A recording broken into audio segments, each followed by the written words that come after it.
Welcome everyone to the Mangalorian. Good afternoon, good evening, good morning, depending wherever you may be. I'm Danny. This is Jordan. We're going to be going through more of the Dragon Ball manga. Today we're going to be covering volume 26. We have covered all 25 previous volumes of the Dragon Ball manga, the original work of Toriyama, going back to the very beginning. And now we're right knee deep in the Frieza Saga. And much like with how right now, as we record this, Dragon Ball Daima is about to hit the climax of its story, we are about to hit the climax of the Frieza Saga because Goku is about to hit the battlefield and face off against Frieza. It's been built up for a very, very long time. I know that we've been on this arc now for a little over a month, but when this stuff was first coming out in Weekly Shonen Jump, this was like a year or more. It was long. And the anime version was even longer because they had filler episodes and longer stuff to it was just more content. But the manga flies by, I think, a bit faster, but it's still a long arc and a lot of stuff happens. Yeah, for a Dragon Ball arc, it is really, really long. I But think it does feel more similar to Daima's pacing in the manga for sure. yeah, I was this the longest Dragon Ball arc up until this point? Is it like was it? I mean, the Saiyan Saga was pretty long if you count Raditz as a part of it. Well, you do, but it's but compared to the anime, the manga version breezed by. This I think is longer than that. Probably, yeah, I would say so. With the Zarbon, the Dodoria, the Ginyu Force, Goku's body being taken, that's a lot of stuff. That's a lot of events. So yeah, it probably is longer, I would say. And yeah, considering all those events, it probably is the longest arc as well. So yeah. Yeah, no, it's and in the anime, right? It was Dragon Ball Z episode 36 all the way to episode 107. That is a lot of episodes. Whereas the manga, I think when you're reading the Frieza Saga and or when you're in the Frieza Saga, right? The anime version, I do think, tends to drag a bit because some of the filler they throw in is not all that interesting. The Bulma Captain Ginyu filler, I mean, it was funny, but it went on for too long. Yep. The Ginyu Force fighting the Z fighters in the afterlife. There was just a lot of stuff that was just not all that interesting to pad everything out. There's a whole behind the scenes story about what was going on with the anime staff at the time. There was a whole behind the scenes story about there was a production problems and the staff was too thinned out. The Lord Slug movie came out around this time and it had 3 animation supervisors. Most of the movies have 1 or 2 because there was just too much workload. That's why if you notice there's parts of the Frieza Saga where the animation just doesn't look that great. And it's especially compared to the Piccolo and Saiyan sagas, which was damn near flawless by the climax. There's episodes of the Frieza Saga that look incredible, and there's some where I'm like, what's going on?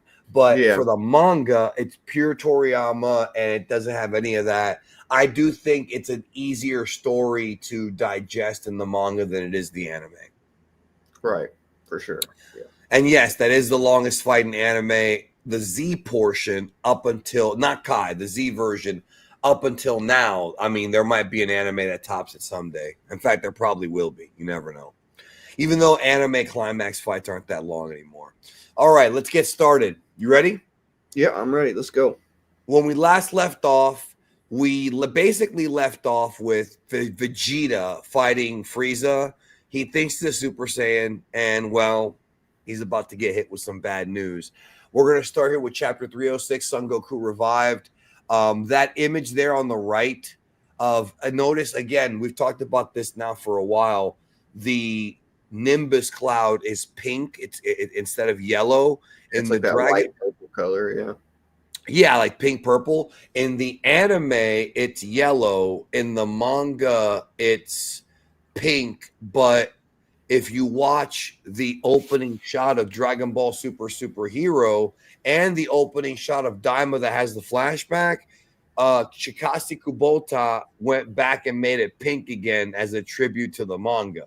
Yeah, It well, used Toriyama the had. manga I think color. that's how Toriyama had originally envisioned it, was the light version. Right. Yeah. But I like that Kubota made a choice to go back to his original colors. Yeah, me too. Yeah, yeah. All right, let's go ahead and get started. So Vegeta is in a fight for his life against Frieza, and nothing is doing anything. And Vegeta is basically a counterfeit Super Saiyan. He thought that when Krillin blasted him, because he let Krillin blast him in the last couple of chapters, that he was going to get a Zenkai boost that would push him, into being.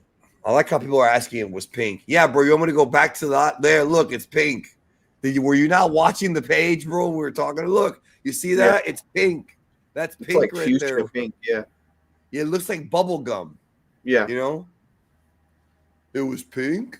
Yeah, unless he means in the movie. If you don't believe me, go check out that opening shot. It is pink in the movie. Yeah. So Like that really Vegeta, nice light purple color.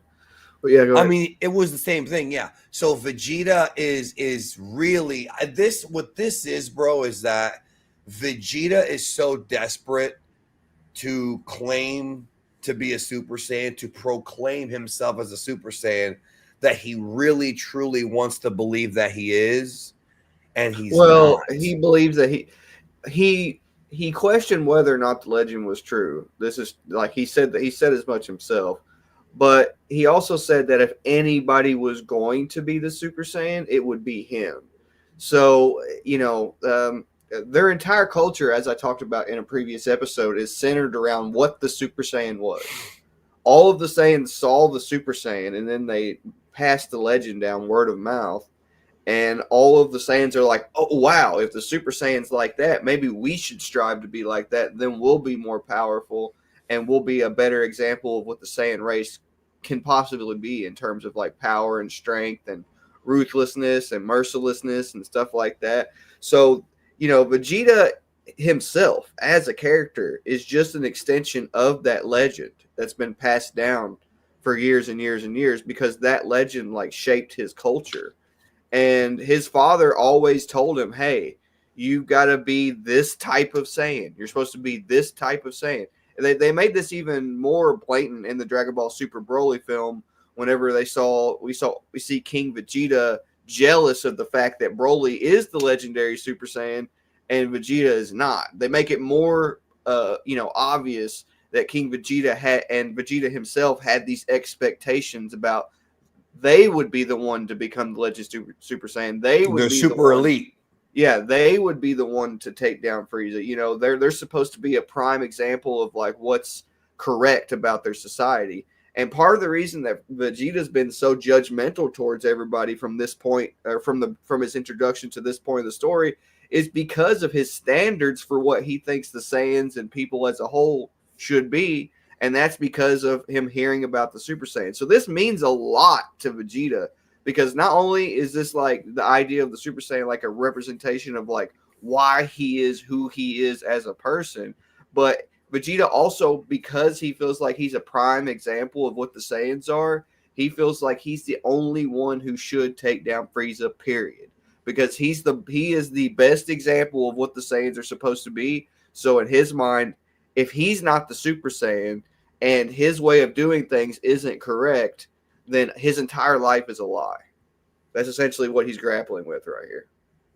Yeah, well, yes, no argument to what you said. But in this case, he's so caught up in it that he is now starting to realize that he might not be it, and it's frustrating. This blast was meant to could have blown up the planet. He fought because even Piccolo thought that it was going to blow up the planet, and so he hit him with a very powerful blast, and Frieza just kicked it away, just soccer kicked it up and out. He's like, get that out of here. Yeah. Like that. And then it's like, damn, like, and so the whole fight up until this point, especially in the manga, has been Vegeta trying everything he can and also talking trash to Frieza. and it's just nothing. And now Frieza's about to begin his counterattack. Now, Yep. this is in the anime too, but the narrator steps in, which would be Toriyama in the manga, and he says, for the first time in his life, Vegeta begins to tremble. For the first time, he experiences genuine fear. All that bravado, all that pride, all that ego comes crashing down when he realizes he has no chance. For the first time, he begins to shed tears of despair.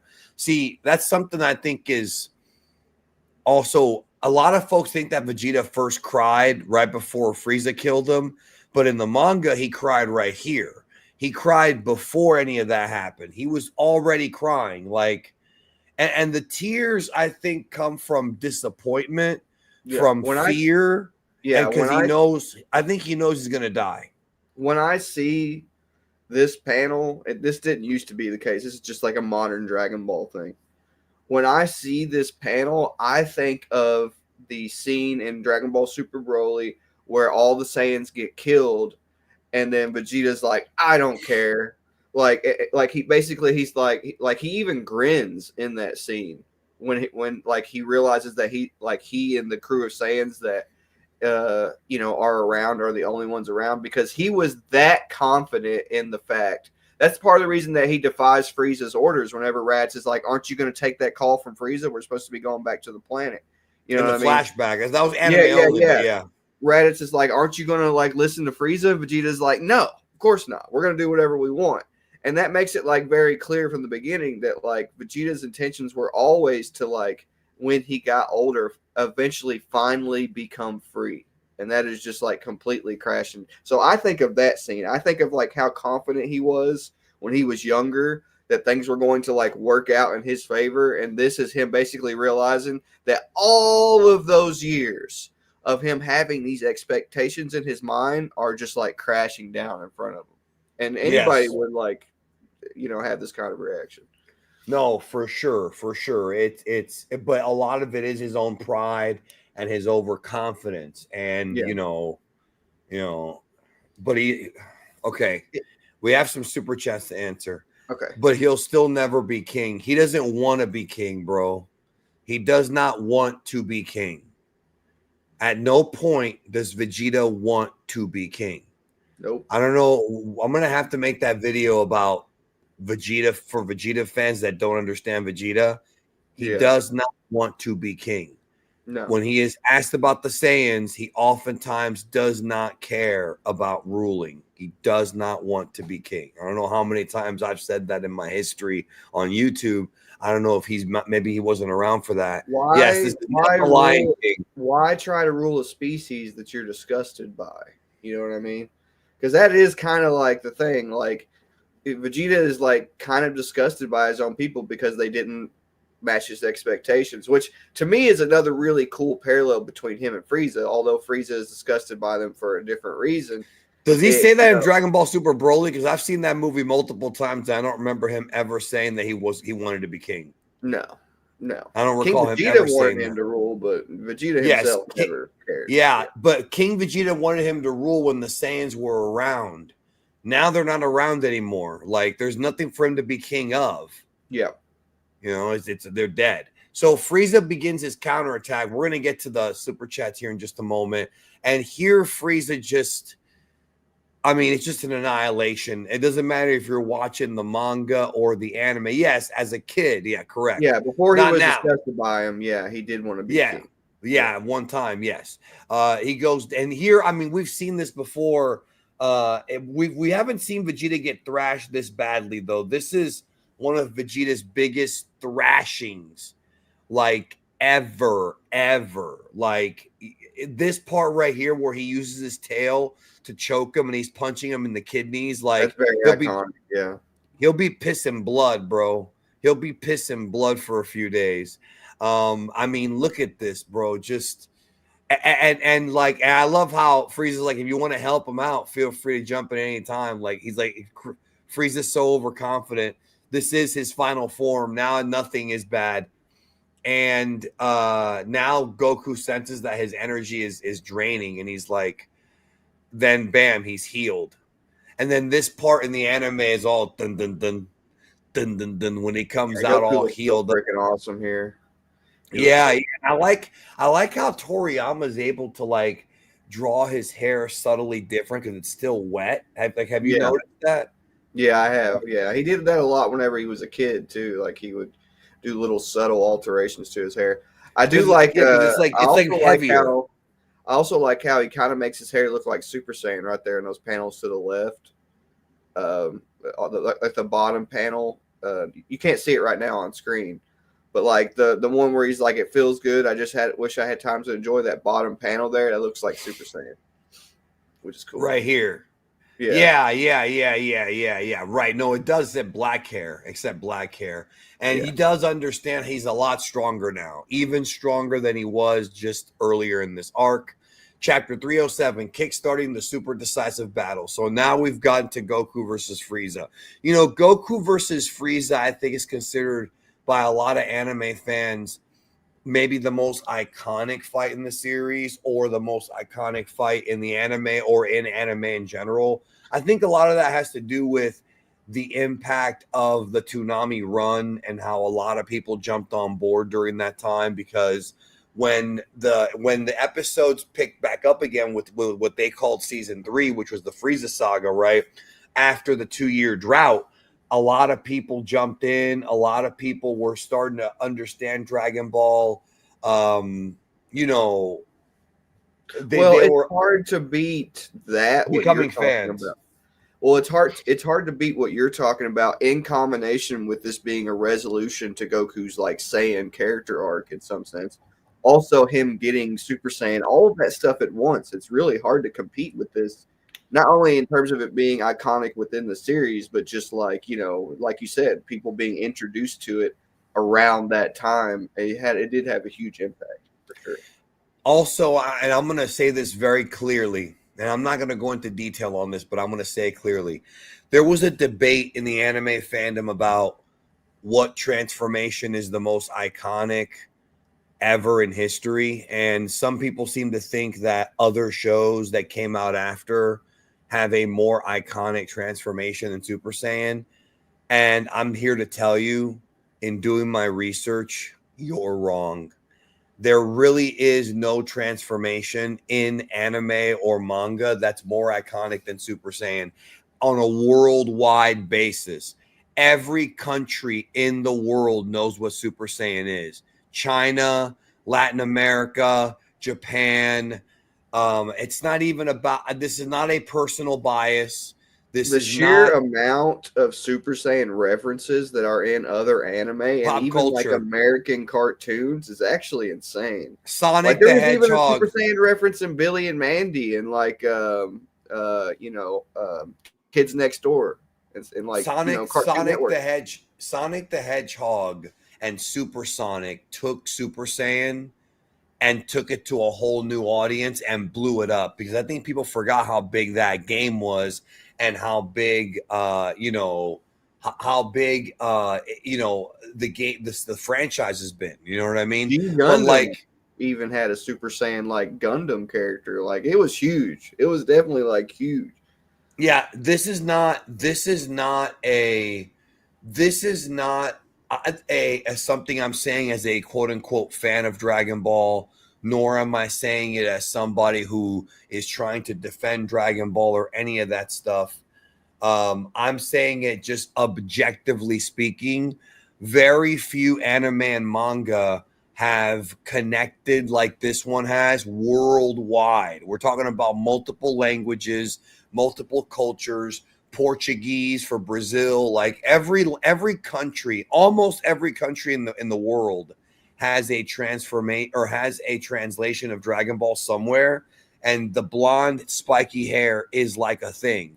And Yeah. so much manga were inspired by it that it's ridiculous for somebody to say that another character that came decades later is more iconic when Goku did it first. Dragon Ball did it first. There were no blonde, spiky haired transformations prior to this. There were transformations here and there in the anime manga, like even some classic anime movies have mutations and things like that, but not in the sense of I'm transforming and powering up to a new state of being. And that's a fact. That this is not up for debate. This is not up for let's go in the VC. This is a fact. We have numbers to prove it. We have evidence to prove it worldwide. Yep. All right. So Goku's heading to the battlefield. Vegeta's just getting cucked badly. Let me get to these super chats here. Jeremiah says the version of Goku from Daima is in Dragon Ball Xenoverse 2 as Goku Mini. Oh, wow. I didn't even know that. I didn't know that either. Interesting. I didn't even know I didn't even see they announced that. I did not know. Thank you. That must be new information that just dropped. I mean, Jordan and I have not been awake for a long time. It's cold. Xavier says, I think Vegeta should have been a great ape here. Well, there's no moon. I don't think Namek has a moon. He could have made an artificial moon. And you know what? That would have been something if he still had his tail, if the tail had grown back and he did become a great ape. I think that would have been a cool visual, but I'm not sure. Like, even if he became a great ape, Frieza would have still destroyed him. Yeah. I think what's being implied here, it would have been a cool visual, is that Vegeta is getting about as strong as you need to become a Super Saiyan, but he doesn't have the pure heart and the pure drive necessary to become a Super Saiyan. So here's the thing. So Vegeta as a character, and somebody was asking when I started to like Vegeta as a character. This is actually when I started to like Vegeta as a character, because before he was just evil, right? He was just evil. Now you start to realize, especially when Goku does become a Super Saiyan, that it's not necessarily that Vegeta is evil, although he is. It's the fact that he modeled himself after evil.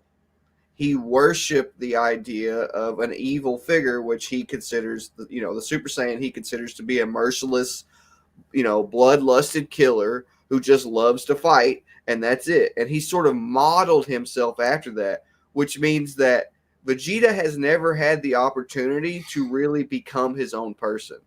Because ever since he was a child, he's been told, you have to be this person. You are supposed to be this. You are this. And that explains why Vegeta that's the character of Vegeta. He doesn't care about the Saiyan race. He doesn't care about bringing them back. He doesn't care about ruling over them. Thank you, Jordan. Yeah, exactly. I pull my hair out with people who don't understand this character.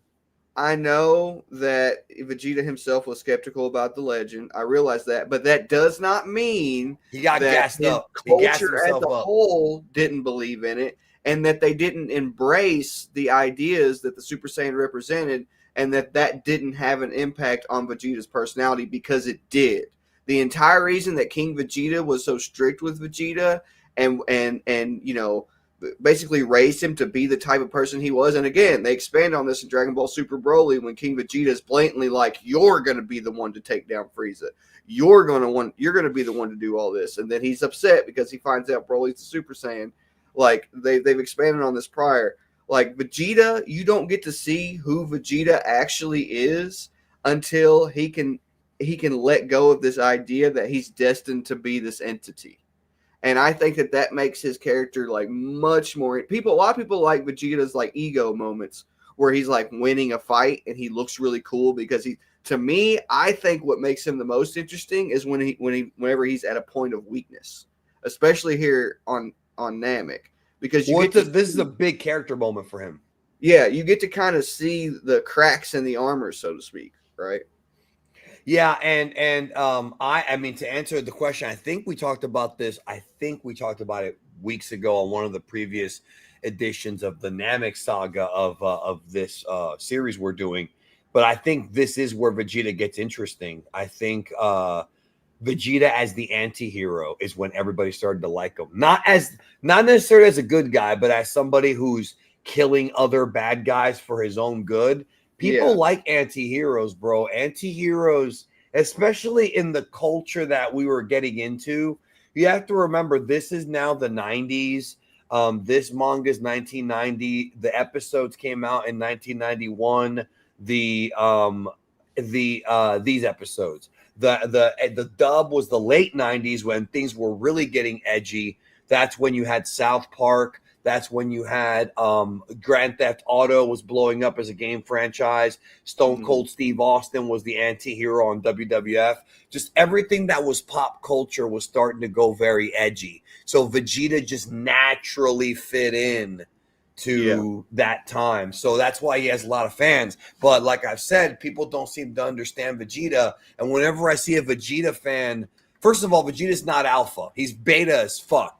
Everything about him is beta as fuck in Dragon Ball up until the end of the series. Super, he's actually more alpha. Vegeta doesn't become alpha until he accepts that Goku's number one, because it takes an alpha to acknowledge that another man has achieved things that you're not. But he's still an interesting character, and I think he does have the best arc of any character. I do think that.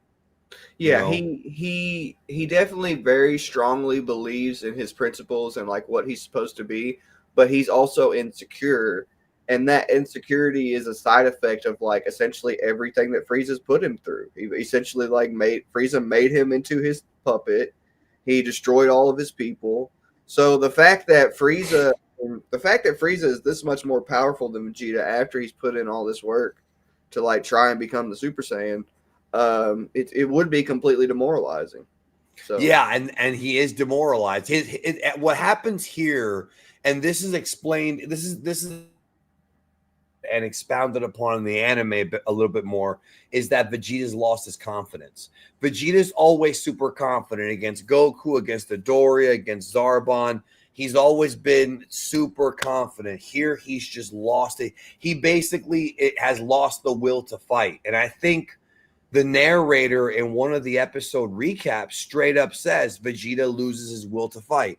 And for a Saiyan to lose his will to fight, like, that's a big deal, because all we've heard about since the arrival of Raditz is, yes, emotional damage. All we've heard about since the arrival of Raditz is Saiyans love fighting. Saiyans love fighting. Vegeta just wants to go home and go to sleep right here. He does not want to get in this fight. Frieza knocks him into a mountain, and it says right here, what a shame. It seems all the fight has gone out of you. Sooner than I would have wanted. I think it's time to finish you off. Here comes superhero Goku on the way back, and then he arrives. Oh!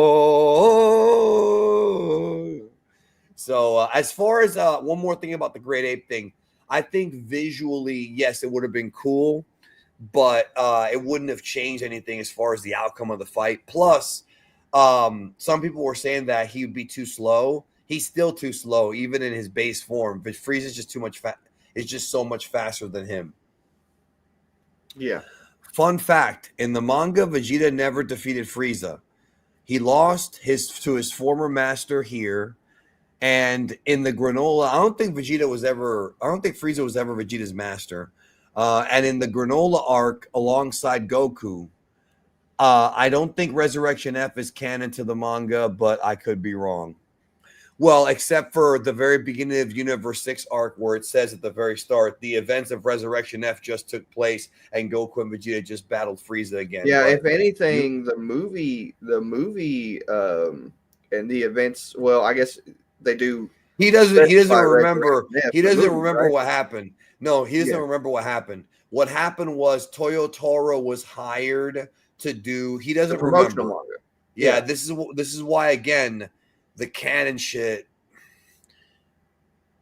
Toyotaro was hired to do the Resurrection F promotional manga. He did 3 chapters of this. This is before Dragon Ball Super existed. The last chapter was like right before they fought Frieza. Then when the Dragon Ball Super manga began, Toyotaro skipped over it because he had already written the manga version of most of that story and went right into Universe 6, because at the time, the Dragon Ball Super manga was nothing more than a promotional vehicle for the anime until Shueisha said, hold on, let's make it its own thing. That's what happened. That is Yeah, what happened. that is verbatim what happened. That's literally what happened. So yes, Vegeta killed Frieza in the manga. Frieza's first win over Vegeta is arguably the most brutal defeat Vegeta has endured. Well, it's either this or Kid Buu, but I feel like in Kid Buu was more like a self-sacrifice. Here he's broken. He's a broken man. Well, he also doesn't have. Okay, so there's a deeper narrative reason for why Vegeta loses too, and Resurrection F is a good example of this because Vegeta doesn't get to get his win against Frieza in that, despite the fact that he does kill him. Goku's the one that ends up getting to kill him. And the thing I really like about that scene, a lot of people don't like that scene because they're a Vegeta fan and they're like, "Oh shit, Vegeta got robbed." You're talking about Resurrection F? Yeah, whenever A Vegeta doesn't get to lot kill of Frieza. people don't like that. Yeah, See, to this I day. love that scene, and I'll tell you why. Because Vegeta still has not got it. To me, it basically implies that Vegeta still has some more development, just within the sense of like his attitude towards Frieza, because it's kind of like an anti-Goku on Namek scene if you think about it. Because part of the reason that Goku succeeds on Namek is because of his attitude. It's because he's a martial artist. He doesn't have any real ill intent towards Frieza. He's just for due to his pure heart, like that's the reason that he ends up defeating Frieza. That's like the underlying narrative of that entire thing. Whereas Vegeta is like, oh man, I have been waiting for this for years. I'm going to make you suffer. I cannot wait to destroy you. I am going to enjoy every second of this. This is amazing. That's the opposite attitude that Goku has.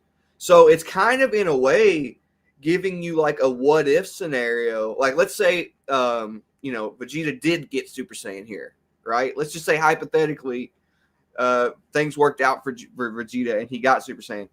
He would have done to Frieza what he did to Frieza on ROF. Yeah, right? he salivated at the. Actually, it would have been worse here because Yeah. here Vegeta. By the time that Resurrection F happened, Vegeta had already moved past Frieza, like in his own mind. A lot of folks don't want to accept that, but it's like, well, Frieza's dead, so whatever, right? Yeah. But ROF so reawakens that in him, right? Yeah, if Vegeta had gone Super Saiyan here, he would have toyed with Frieza even more if he even would have been strong enough to beat Frieza, because you have to remember that Vegeta would have got a 50 times multiplier from Super Saiyan, but if Frieza went to 100%, that does not mean that Vegeta would have automatically just beaten Frieza. Right. Something else to think I'm just saying in the hypothetical scenario that he could beat Frieza. So, for example, like Frieza blowing up the planet immediately. Yeah, you're talking about how he would salivate in the moment of beating his ass. Frieza cannot stand being humiliated, and that's something that Goku psychologically plays on in a way that Vegeta doesn't. Because part of the reason that Frieza just blew up the Earth is because he was like, what's the point of this fight if I'm just letting Vegeta brutalize me and humiliate me? Whereas with Goku's like, I'll give you a chance. And that's the reason that despite the fact that he does blow up Namek, he doesn't blow it up instantly in comparison to Earth. It's kind of like it's the story is basically like telling you that due to Goku's attitude, he's actually like buying himself time, because the more that he pushes Frieza's attitude, Frieza's his complex to be superior to the Saiyans, the more Frieza's like, I gotta prove myself. I can't just blow up the planet because I gotta prove that I'm stronger than the Saiyans and Goku. And that's something that like Goku like plays on when it comes to Frieza's character and his personality, whereas Vegeta does not take advantage of that at all. Vegeta actually despises that aspect of Frieza's character. So if he saw Frieza trying to make up for lost ground, it would actually upset him. He has the opposite approach to this in Goku in every way. So that's another reason that like Vegeta, in comparison to Goku, was not destined to win this fight on Namek. He just was not the type of person that the series as a whole was going to reward by letting them have the victory against Frieza.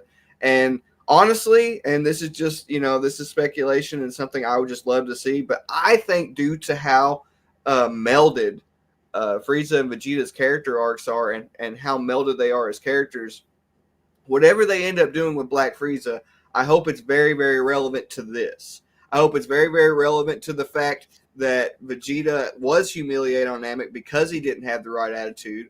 I hope it's relevant to the fact that Vegeta did approach the situation with the wrong attitude in ROF, and I hope that he gets to rectify that in the future, and that's what they're building up to, because to me, that would be great. Like, I would love that. But anyway, long story short, they're purposely trying to show you that Vegeta is not it. He's not the guy. Like, he's not the person who has the attitude that the show itself kind of rewards and makes clear is what's necessary to come out on top in these situations, whereas Goku is. So, yes, and here we have the first meeting of Goku and Vegeta. Like Goku mentions his height, and this is where Frieza's like, "I could have sworn I've seen you before." Now, this manga panel is very interesting and also very historic for a number of reasons.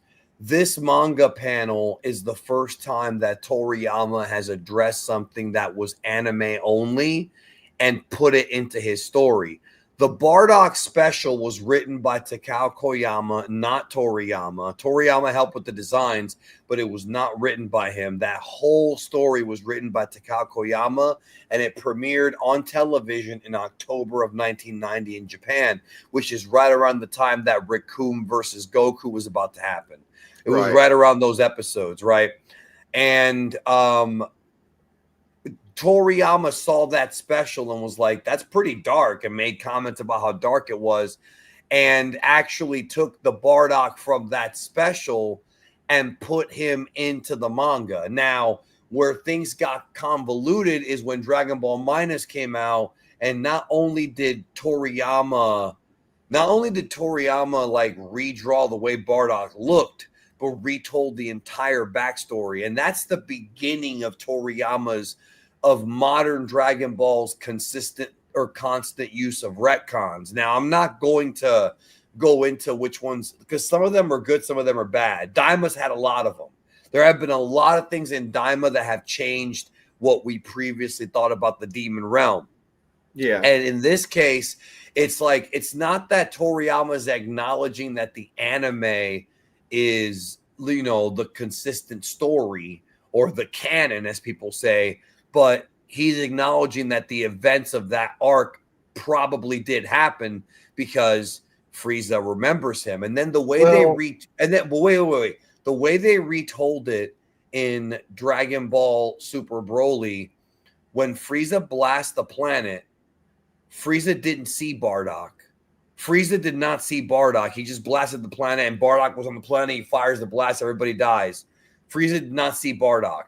Yeah. That right there is a contradiction to the original manga. I think Toriyama forgot that in the original manga, this is how it played out. In the original continuity, the Bardock specials. Maybe they just didn't portray it correctly. You know, he could have been thinking about that, because obviously he has been thinking about Bardock a lot. And there is that like extra art of like Bardock's crew. You know, so like there's a lot of nods to this movie in Dragon Ball Super Broly. Like all the characters who existed in Dragon Ball Super Broly also exist. Like his crew are there, you know. Well, they're in the background, but they're not like with hit. Like the whole thing where he gets hit and sees the future and whatnot, that was only in the special. Right. I'm just saying that I don't think it's necessarily that Toriyama forgot. I just don't think that scene's portrayed very well in terms of like showing this as the intent. You know what I mean? But like, but either way, it causes confusion. It does, for sure. But like, this is very, very important though, and it is a shame that it's not portrayed in a more straightforward way, because this essentially kind of shows you in a sense like what the pride of the Saiyans is that Goku's about to get from Vegeta. Like Bardock is like an example. Like Vegeta was disgusted with the Saiyans because they didn't act like Bardock. He thought that they all just basically stayed on their planet and just let Frieza wipe them out. Whereas like Bardock, he's the type of Saiyan that Vegeta would be like, yes, this is the type of Saiyan that I wanted to have within my empire.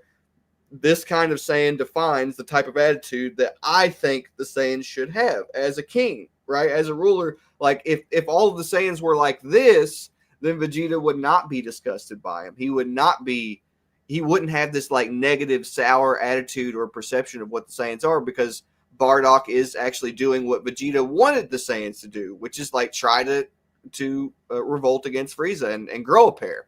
You know what I mean? So it's like it is very, very important in that sense because it kind of defines, the fact that not only were not all the Saiyans what Vegeta initially looked down on them for, like Nappa. Nappa's the greatest example of that in the manga. Bardock is sort of being treated as the opposite of that because rather than turn tail and running like Nappa, Raditz, and even Vegeta did whenever he fought Goku, he's like facing death head on. Like he's like he knows the power gap is huge and there's no way that he can survive the situation, but he's still going to try anyway. And I think that's very, very important. And that kind of defines like why Bardock's character portrayal is relevant to the Namek Saga, because Goku, when he takes on a little bit of Vegeta's pride as a Saiyan, he becomes not only an example of what Vegeta wanted out of the Saiyans, even better than Vegeta himself, but he also, kind of lives in the namesake of his father. Like he kind of repeats history in that sense, except this time he actually ends up defeating Frieza where Bardock failed. So it makes it very poetic. Like I understand that like this definitely is like an insert for the movie as well, but just using Bardock as a concept within this context also makes this entire fight between Goku and Frieza that much more relevant and that much more important between the two characters. So, but the way I see this though, and I'm going to repeat what I've said a million times, and people just don't get it, and that's fine. Live in ignorance. This right here is more evidence that there is no fucking canon. And here's why. Because all I see people say is, well, Toriyama's version of Bardock is what he wrote in Minus and in Dragon Ball Super Broly. That's the real canon. When people say anything Toriyama wrote is canon, I can instantly break that. Instantly like that, break it. And say no, because there's contradictions. You're wrong. You are objectively wrong. And the idea that anything Toriyama ever put his hands on is canon is also wrong. Yeah. And that's why the canon video that I've made 3 times already and haven't finished yet is going to be super convoluted, because this right here, what people are telling me, this is what people are telling me. Notice Bardock has the red headband. Bardock has the armor that he has, not in Minus, in the special. This scene right here is literally taken right from the TV special, not from the fucking Minus, because it wasn't written yet. So what you're telling me is that in order for everything to be canon, I have to open up my manga and cut this out. I have to take my scissors and cut this panel out of the manga for it to make sense. It doesn't work that way, bro. It doesn't work that way. Also, somebody was saying that it's just that Vegeta was disgusted with the Saiyans just because they were weaker than him. That's wrong. That's blatantly wrong. That's only part of it. They expand on this in Super in a really cool way. Whenever Vegeta fights Tarbell, and he's like, I will not allow a Saiyan to exist that doesn't have our pride. That's what he cares about. If the Saiyans don't have their pride, he doesn't care about them. Kaba is a literal example of that they are spelling out to you, like blatantly. It's not, he doesn't care that, well, if he just cared that they were weaker than him, that means nothing. Like that absolutely means nothing. Like that makes absolutely no sense. Yeah, let me get these last 3 here. RPT in all caps. By the way. Super Vegeta is Toriyama expanding on Vegeta from Z. They're the same character, so there is no separation. Yeah, well, except for all the years that the year that Toriyama was off.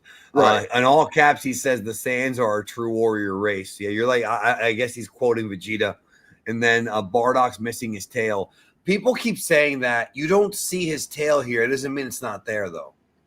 Like, what if his tail is back there? You just can't see it. Like this, I never looked at this panel and said, "Oh, he's missing the tail." Like it could be there. Hugo says, "I don't love the huge Zenkai Goku got from the Ginyu fight. Kind of goes against the whole work hard ethic Goku represents." Why? He got that Zenkai because he was sacrificing his life for other people. That is working hard. That is dedication. That doesn't make any sense. That makes zero. Not only does that not make sense, The only reason he got that Zenkai is because Captain Ginyu fucking cheated and switched bodies with him. That's the only reason, because it wasn't even him that did it. It was, bro, like that makes no sense. Think about what you just said. You're like, this goes against Goku's hard work.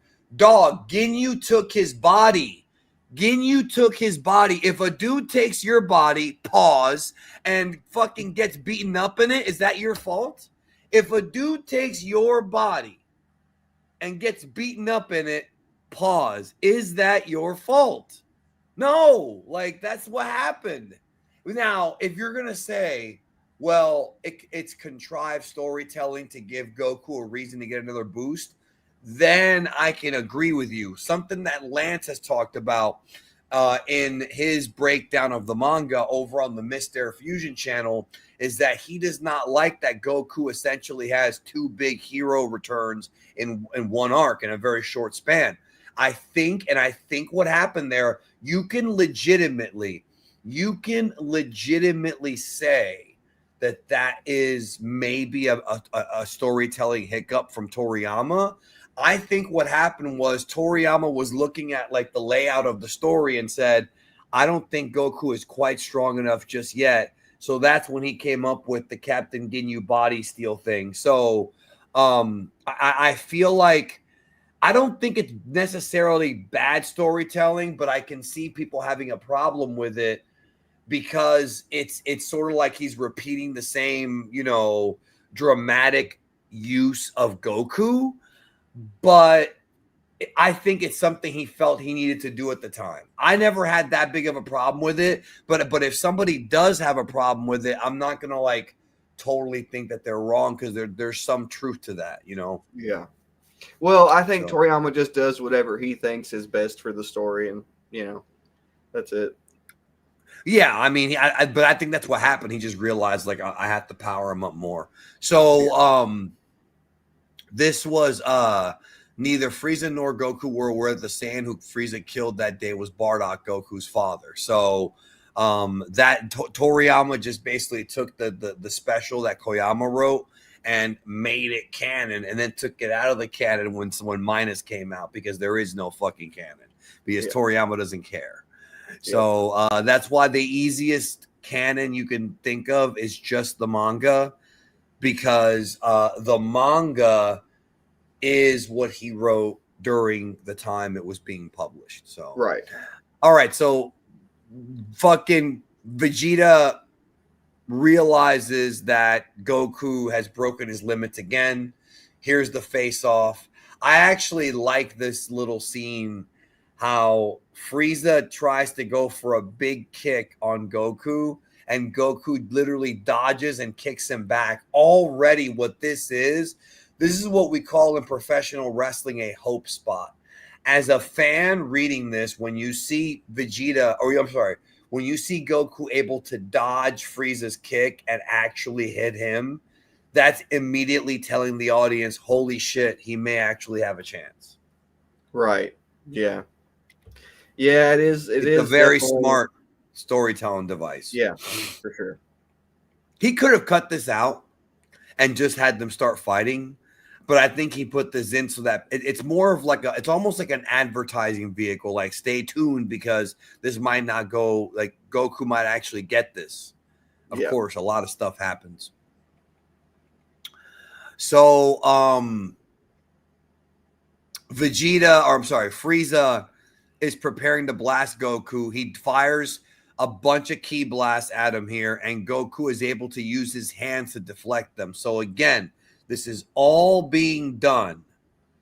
This is all being done to show the audience that Goku might actually have a chance because Vegeta couldn't have done this. Right. And this is pre-Kaioken. This is pre any of that stuff. He just dodges it like, I actually love this scene in the anime and in the manga. Yeah, it's very well done because it's very similar to what he was doing against Piccolo when he was just like tearing him up, So it does, and Nappa. Yeah, so it does reflect the fact that Goku's totally different than everybody else. Yep. And then Frieza can't believe it, of course. And then now, just from that, Vegeta is still going on about the Super Saiyan thing, but now Oh, but he's he didn't starting to. believe in the legend though. Yeah, but now he's starting to think that it's Goku, and he's actually smiling. And the reason as to why he is smiling is because he would rather, at this point, Vegeta would rather Kakarot be the Super Saiyan than for Frieza to win. Right. It's the lesser of two evils for him. Yeah, and the thing is that again, this plays on what Vegeta's idea of the Saiyans are. He knows that Goku is strong. Like he knows he's stronger than he's ever been, and he's hopeful that he's going to be able to defeat Frieza. But Vegeta cannot be satisfied with the idea of Goku being the Super Saiyan until he's merciless. And he tells him that. He's like, you have to be That's merciless. coming up. That's Yeah, coming yeah, up. Hold on, let's get there. So Vegeta's talking shit. Frieza blasts him through the chest, and now he is on his way to the flower fields. Um, did you really forget? I despise unfunny jokes. And of course, the whole thing here pisses Goku off because this is the same thing that Vegeta did to the Ginyu Force. So it's actually kind of fitting. Vegeta had no chance left. His body was broken. He couldn't move. He was not a threat to Frieza at all. He was just talking trash. yep, No different than when the Ginyu Force was knocked out by Goku and Vegeta went in there and just killed them because they're too dangerous. Here, Vegeta takes an opponent. I'm sorry, Frieza takes an opponent. I got to stop doing that. Vegeta, who has been beaten, who has no chance of ever threatening him, and just kills him for shits and giggles because he doesn't like him and he's disgusted by him. yep. All right, chapter 38, Vegeta dies. He's all fucked up. Goku's shocked because that's the strongest guy Goku had fought up until that point. It's so funny that Goku is being unmerciful towards, or no, Goku is being so merciful and charitable towards Vegeta here.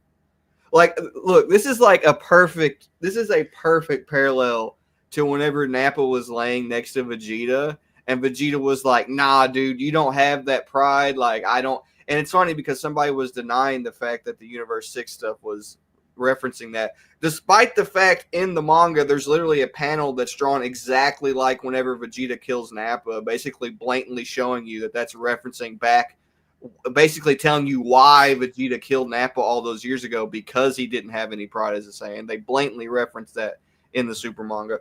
But also, like, this is also a great parallel to that scene, because Goku is sitting here like, man, there was no reason for you to wipe him out like that. He was, like, you like, have some mercy, is essentially what he's telling Frieza here. He's like, you should have had some mercy against him. And it's funny because while he's telling Frieza to have some mercy, Vegeta's like, no, don't have mercy towards me or anybody else. You know what I mean? It's like, it's a funny idea. I actually really like that conversation. Yeah. And I'm going to say something that people have heard me say a gazillion times, and I'm going to say it again. Your precious English dub that you can't let go of completely fucking butchered this scene and completely ruined the context of it and completely ruined the message of it. Oh, but my childhood, but Bruce Falconer, I want his dick in my mouth. Yeah, that's great. It completely fucking ruined this scene. Completely added lines that weren't in the manga that had nothing to do with Vegeta's pain, and just, I hate it so very much, and to this day it pisses me off. I know a lot of hardcore Vegeta fans who, when they saw the Japanese version, became dub. One of them, Super Jan, became dub haters because of the fact of how fucked up that scene was. Like, it was, they fucked it up in the Z completely dub. changes the narrative altogether from what Toriyama wanted it to be, and that's just disrespectful, straight up. That's what Derek Padula said. But everybody's like, well, the dub's cooler. Like, okay. Let's see if you put your heart and soul into a piece of work and some redneck in Texas decides to change it and you can't do anything about it. Let's see how you would feel. Some hick. All right. Xavier says, is there a reason why Goku's never really found a rival after Vegeta? Like, he moved from Krillin to Tien, then Tien to Piccolo, then Piccolo to Vegeta. No, he did find a rival in the Super era, because in the Super era, you can count Beerus as a rival. and you can count Jiren as a rival as And well. even hit a little bit, was it like For one of his rivals? briefly, For the anime, yeah, particularly. briefly. But Yeah. I think it's But because Vegeta became like a trading partner. I think Vegeta is basically like the perfect foil to Goku. Like Toriyama's put so much effort into making him like the you know the yin to Goku's yang that it just fits so perfectly that he just didn't want to move on to another, like, they represent that duality in a perfect way. So it's like that. I think that's why. I think it's because he had found the foil to Goku's character, the character that kind of represented the opposite of Goku's ideas, and he just decided to stick with that. Yeah, and also Vegeta and Goku work well together because they're both Saiyans, and then they can discover more about their own bodies. Pause. Together. Pause. Yeah, Phrasing, damn it, phrasing. I like this guy right Goku. here. The Texas part is too much. Well, Barry Watson's from Dallas, Texas, bro. You want me to lie to you and tell you he's from New York? He's from fucking Texas. He's a redneck from Texas. He wears a cowboy hat. He talks yuck, and he's from Texas, bro. Like, what? You want me to fucking? I mean, does that offend you, bro? Are you offended at the truth? I mean, what the fuck? Yeah, Goku affects Vegeta as an Earthling, and Vegeta affects Goku as a Saiyan, and I think that that's a good dynamic that Toriyama intended to keep, essentially. So. Yeah. All right. Justin says, you know something? Vegeta put Goku in a similar position after he nearly got crushed to death, and now their roles are kind of reversed. That's what Jordan is saying. There's a lot of examples where Vegeta is merciless and Goku is merciful. And that is something that, in many ways, it's almost reflective of like what people say about Jesus and like the devil. Like there's a lot of Judeo-Christian and also Buddhist. It all sort of ties together in like the ethics of humanity when you've got somebody who has mercy, who has forgiveness, who has an understanding that people are flawed versus somebody ruthless. And like you pointed out, Vegeta wants Goku to be ruthless. So this part right here is basically where he says you have to harden your heart. If only you had put aside your mercy, then you'd surely become a Super Saiyan. And that Frieza's defines why Vegeta could not become a Super Saiyan, because he had that attitude. And not only, that attitude ends up being how he can become a Super Saiyan later, ironically, because he has ironically. But here it's because he's insecure. He like, despite the fact that he's saying this about Goku, whenever he was fighting Frieza, there was a little bit of insecurity there about him being the Super Saiyan, and that really is what screwed him over in the end. Him losing his confidence. But like, Goku's not going to fall for the same thing, because Goku's pride as a martial artist kind of exceeds Vegeta's pride as a Saiyan in this sense. Because Goku, like, when he does, well, we'll see it, but like when Goku is fighting Frieza, his attitude towards Frieza is definitely, like you would say, more alpha, because he's like, not only am I more powerful than you, I actually feel so superior to you that I can have mercy on you, and it doesn't bother me, because I am that powerful in comparison to you. So it's like, the attitude that Vegeta is expressing to Goku is actually, in a sense, kind of a weakness if you look at it that way, because if you have the upper hand, if you have the upper hand and you take advantage of your power, you're not practicing a superior attitude, and therefore, when somebody else comes along who's stronger than you and they have no mercy on you, you have no right to complain. And that's essentially what this is a reflection of. The fact that Frieza is being merciless towards Vegeta is essentially Vegeta's own ideology biting him in the ass, and he has really no reason to complain or say anything, because if he was in Frieza's position, he would be doing the exact same thing. Whereas Goku is kind of like the outlier in this situation. So it makes it very interesting. Jared Punch says he makes a good point. It is multifaceted. That's it. It is. These characters, the characters of Goku, Vegeta, and Frieza are very multifaceted, and that is why I think Resurrection F, why they became the big trio for that movie, because I think Toriyama was thinking about that again. Like, hey, let's bring something back. I like this comment from Magan. Oh yeah, Goku and Vegeta is similar to Naruto and Sasuke. No, brother. Naruto and Sasuke is similar to Goku and Vegeta. Show some respect, bro. Come on now. Come on now. Oh, that Super Saiyan reminds me of Supersonic. Yeah. All right. So come on now, buddy. So, anyways, Goku tells him, I could never be as cold-blooded as you. He doesn't even know what Super Saiyan is. And then he's like, don't stop talking, you're gonna die. And then this is what he said. Listen to me, Kakarot. This is what he actually says. The reason why Planet Vegeta, the world where you and I were born, is gone is not because it collided with a meteor. And then he says, I've run through his heart, so he hasn't died yet. But Frieza's like, hurry up and die already. It was Frieza. He's the one who destroyed it. We Saiyan served him loyally and followed every last one of his commands. But he murdered every one of them except for us, including your parents and my father, the king. Frieza feared that the Saiyans grew stronger. A Super Saiyan would one day show himself. And that's also somewhat retcon because he originally was worried about them.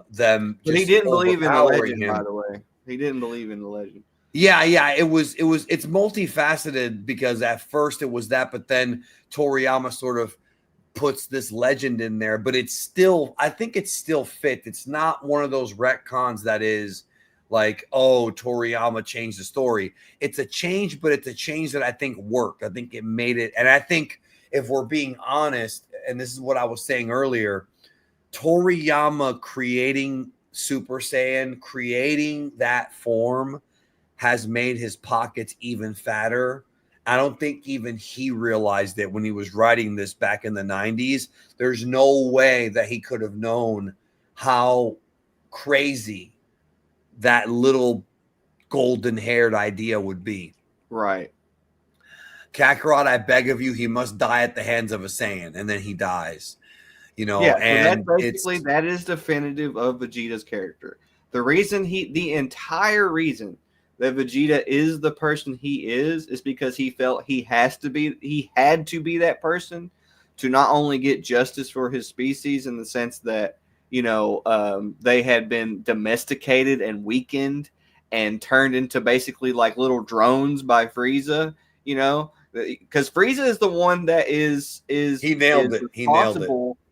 Frieza is the one that's responsible for the Saiyans becoming something that Vegeta was disgusted by. And that's what Vegeta's thinking. He's like, oh, Frieza was the guy that used all of us. He's the one that made the Saiyans appear weak. He's the one that made them appear like they were a domesticated, weak species.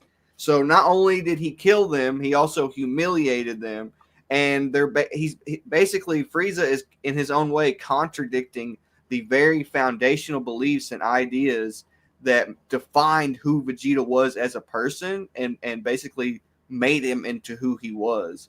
And so, his entire character arc is, I was raised to be this type of person, and this type of person that I was raised to be is who I wholeheartedly believe that's what it takes to beat somebody like Frieza. And that's the reason he's telling Goku, you have to be that type of Saiyan that I was raised to be. Otherwise, you're not going to beat Frieza, because Vegeta feels wholeheartedly that if you aren't that type of Saiyan, you can't beat Frieza. Like the two hinge on each other. The not only does Vegeta feel like the way he was raised is how all Saiyans should be, he also believes that that's the only way any Saiyan could ever overtake Frieza, which is very interesting. And that is what leads to him changing his mind in the Buu saga all those years later. Yeah. I really like Toriyama's Vegeta arc because it takes its time. It doesn't like you could have resolved the arc right here, but there's more to the story. There's more to Vegeta's obsession with overcoming Goku, and it's multifaceted and multi-layered, But remember, Jordan, Dragon Ball has no story, and it's just a bunch of fights. So, okay. How do you feel about people because I feel like what you just said, the fact that Vegeta was raised like this, it's like being raised by like a band of like, you know, terrorists. I hate to use that word, but like that's what they are, basically, Frieza's clan. How do you feel about people who get now? Vegeta's death is sad. Like there is a sadness to this death. However, I'm reminded that Vegeta spent this entire arc murdering innocent Namekians for no reason. And I feel like that Yeah, yeah. that in some ways Some this is people almost never, deserved. some people never get the chance to be themselves. And this is a very, very, this is also rap. This is something that's kind of discussed in Buddhism. Like some people And never, psychology. yeah, some people never get the opportunity to become an individual because they are just a reflection of their circumstances and their situation and their environment and the way that they're raised. And Vegeta is a perfect example of that. So, you know, you might see somebody that is like, you know, they call Vegeta pure evil, and he is pure evil. But the reason he's pure evil is because he is a victim in the sense that he's essentially been indoctrinated and programmed into being the type of person that he is, and he's never had the chance to make. He basically doesn't have any free will. He lives under the illusion that he has free will, but that's just because his indoctrination is so powerful He's trapped that under his own fear, his own like that's mental a right. lot. And by the way, there's a lot of people like this. I'm Oh, a not going lot. to go into a whole commentary here, but I talked to some people about it yesterday. If you look at Twitter and you look at people on the internet, like it's gotten to the point now where when I open up my phone, and it's not just Twitter, but Twitter's like the worst. And it has nothing to do with me.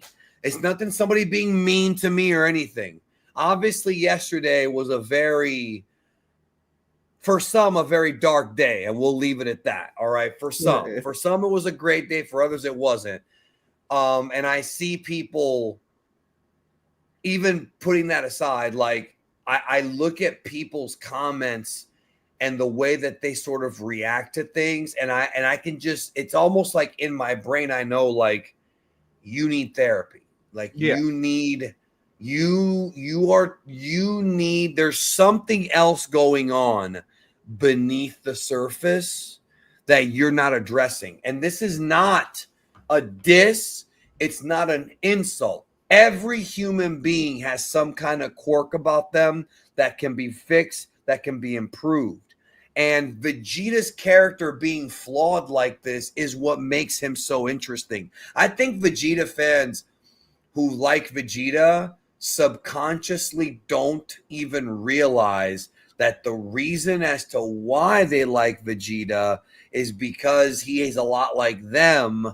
He's a reflection of how they want to be, right? And I don't think yeah. they realize that. I think you have to really break it down for them to really think about that, because it does require them doing sort of their own deep dive into their own psyche. Yeah, yeah. It comes back to a word that me and you tend to use a lot: ego. You Well, know, the Buddhist, that you're a Buddhist, so I mean, you know yeah, that concept. the identity is something that we create. But Ironically enough, egomaniac kid of all people, yeah, of yeah, all people, his name. You know, that was. Hey, yeah, go ahead. yeah. The identity is something you create. But who you actually are is very different than your identity or your ego. You know, like people who build a brand, they become a character. You know, like my channel, Jordan the Dragon Lee. The people will see that as an identity. They see that as an ego. They have their own idea of who that person is. That's not Jordan. That's not actually Jordan. You know what I mean? Like that's it's that idea. You can create or be the victim of an identity situation where you know you don't have the opportunity to flourish and become independent in the sense that you are never given the opportunity to do any critical thinking because you are bombarded with so much information. And human beings are very, very impressionable. It doesn't take much for something to impact us for the rest of our lives. You know, it doesn't take much at all, you know. So you know, with that in mind, you know, it's not that I don't necessarily believe in free will or something like that. I actually do. I think it's a very, very important aspect of like human will as a whole. And I think that that's what Vegeta is actually craving here. He's actually craving like the ability to basically like carve his own path and you know be the master of his own fate. And he can't get it because he's obsessed with this idea that somebody else has pushed onto him that's incorrect. And a Yes. lot of people Yes. have that problem. You know, a lot Yes. of people have Yes. that issue. Yep. Whether it be their parents, it could be somebody, you know, somebody like an influential friend, a content creator. That's yeah. And the thing about ego from a psychology perspective, everybody has ego, and I think people always mix up ego and arrogance. Ego is just your defense mechanism in Yeah. psychology, I mean, and it's necessary for you to survive. Like Yeah. your ego, Vegeta's ego is what's gotten him to this point, for better or for worse. Look at him. He is stronger at this point in his life than he ever has been prior to that, and he is second only to probably Goku as far as Saiyans. We're not counting Frieza, but if you want to count Frieza, he's third as far as these characters go. That's still pretty high up, but the problem, of course, is that that's what got him to this point, which is getting him nearly killed. It wasn't like Vegeta chose to just run off with some alien pussy and live his life happily ever after. No, he wanted to stay in the fight, and he wound up, you know, well, you know what happened, man. It is what it is. But that also makes him a more interesting character. Yeah, and somebody in the chat said ego death is not about getting rid of it. That's true. It's about understanding You who can't you really were. get rid of it. It's about understanding who you were and having empathy for that aspect of yourself and being understanding of that aspect of yourself, so that way you can be in control of that aspect of yourself. And that's something that Vegeta That's doesn't. it. And that's what psychology also teaches. Yeah. It's called cognitive behavioral therapy. It's why me in the 2010s is different than me in the 2020s completely. That's why. Because you learn coping techniques. Vegeta, and I'm not going to go into we got to move on because it's going to be a long stream already because we haven't even got to the fight yet. We have to move on, but Vegeta's character is multifaceted, multi-layered, and whenever somebody says that Dragon Ball is not that deep or Dragon Ball has no story, the only thing I think of is two things. You're a moron, or you've never read it or watched it. You've just seen the clips. You played Budokai 3 at your friend's house. You've never actually seen the story. Because even for all the shit that I say about the dub and for all the shit the dub changed, a lot of the character of Vegeta is still in there. It's not like they completely washed it. They made it, they changed it, but they didn't totally wash the concept out. So even if you grew up on the dub, you can understand there's layers to that character, you know. But somebody who says that there isn't, like, I just think you're stupid. And it's not like a thing where this is now. I want to make this clear. This is not my ego. This is not my ego telling me this person is stupid. This is my logical brain saying there is no way that you can read this story, even a part of this story, and say that it has no story. You are an idiot to me, or you've never read it. And sometimes what happens is their ego prevents them from admitting they never read it. Oh yeah, you know, I saw it when I was a kid, when I was 4. But I never saw it again, or I saw the clips on YouTube. They almost never do that. They always fight with you, and that's the ego. Is they try to fucking fight with you. Yep. You know. Yep. That's their ego trying to fight with you. If you notice, if you look at my internet footprint, I never pick fights. I never pick fights on the internet. But I'm known as this fucking guy who's always involved in some shit, which I'm not. That's people over exaggerating it. But when do I ever pick fights with anyone, bro? I don't. Nah, people man, always start definitely shit pick with me. fights with you. That's for sure. Yeah, they started with me, and then when I lash out, oh, you know, you should ignore them. It's always some bullshit. It's always some hypocritical bullshit. Yeah, you know, like we're not humans. Okay, so Vegeta's dead. And then Goku, and I really like this scene. I actually really enjoy this scene. Goku gives Vegeta A proper burial. Yeah. a proper burial. Yeah, I get it now. You weren't just upset that your Saiyan friends were killed. You despise being a puppet. Yeah. That's really the big thing. Oh, he killed all my friends. He doesn't care. Vegeta killed his own friends. It's the Yeah. fact that he didn't like that. Many have hated, I may have hated you, but you had the pride of a Saiyan. And I'm going to share a part of that pride. So he's basically Goku saying, I'm going to listen to what you said about the Saiyan pride thing, but I'm going to remove the ego, remove the maladaptive tendencies of everything. Yep. He's I don't know why didn't Frieza interrupt this? I don't know. He could have. And then this is the part where Goku says, I'm going to take you down, and then Frieza just laughs at him. So now they got to get the fuck out because the fight's about to begin between Goku and Frieza. And I love Toriyama's use of big panels. He did this a lot in the Piccolo arc. Big panels to really show details and to really have the art pop out. We got a couple super chats I want to get to here. Hugo says, I think if Vegeta's catharsis started after this fight, after the fight with Goku, this scene was definitely a turning point for the character. Absolutely. This is a very important scene. There's a lot of scenes in Dragon Ball that lead to Vegeta's arc. This is one of them. Also, Goku's death when he sacrificed himself against Cell is another changing point for Vegeta. Obviously, Vegeta's atonement when he sacrificed himself. You know what I mean? There's a lot. Yeah. There's a lot of. And I like we'll how go through it as we go through the manga. We'll talk about it. And I like how every time there's a turning point for Vegeta, there's also simultaneously a turning point for Goku in most scenarios, like right here. Like both the characters are churning at the same time, and I think that's really awesome. They both change each other. But of course, Dragon Ball has no story. So, yeah. All right. Justin Sullivan. When I first saw the scene in Kai, I never thought I would show any sympathy towards Vegeta at the time. And that's kind of the point I was making earlier about people getting all emo over this when Vegeta just killed a bunch of Namekians. He just broke through his bondage as Frieza stooge, as Frieza's stooge, only to end up dying by his hand. I mean, that's a fair analysis, I would say. Yeah. Yeah, Vegeta finally, think about this. Vegeta's waited his whole life to rebel against Frieza. He finally rebels against Frieza, and then he ends up losing the fight. Yep. That sucks, bro.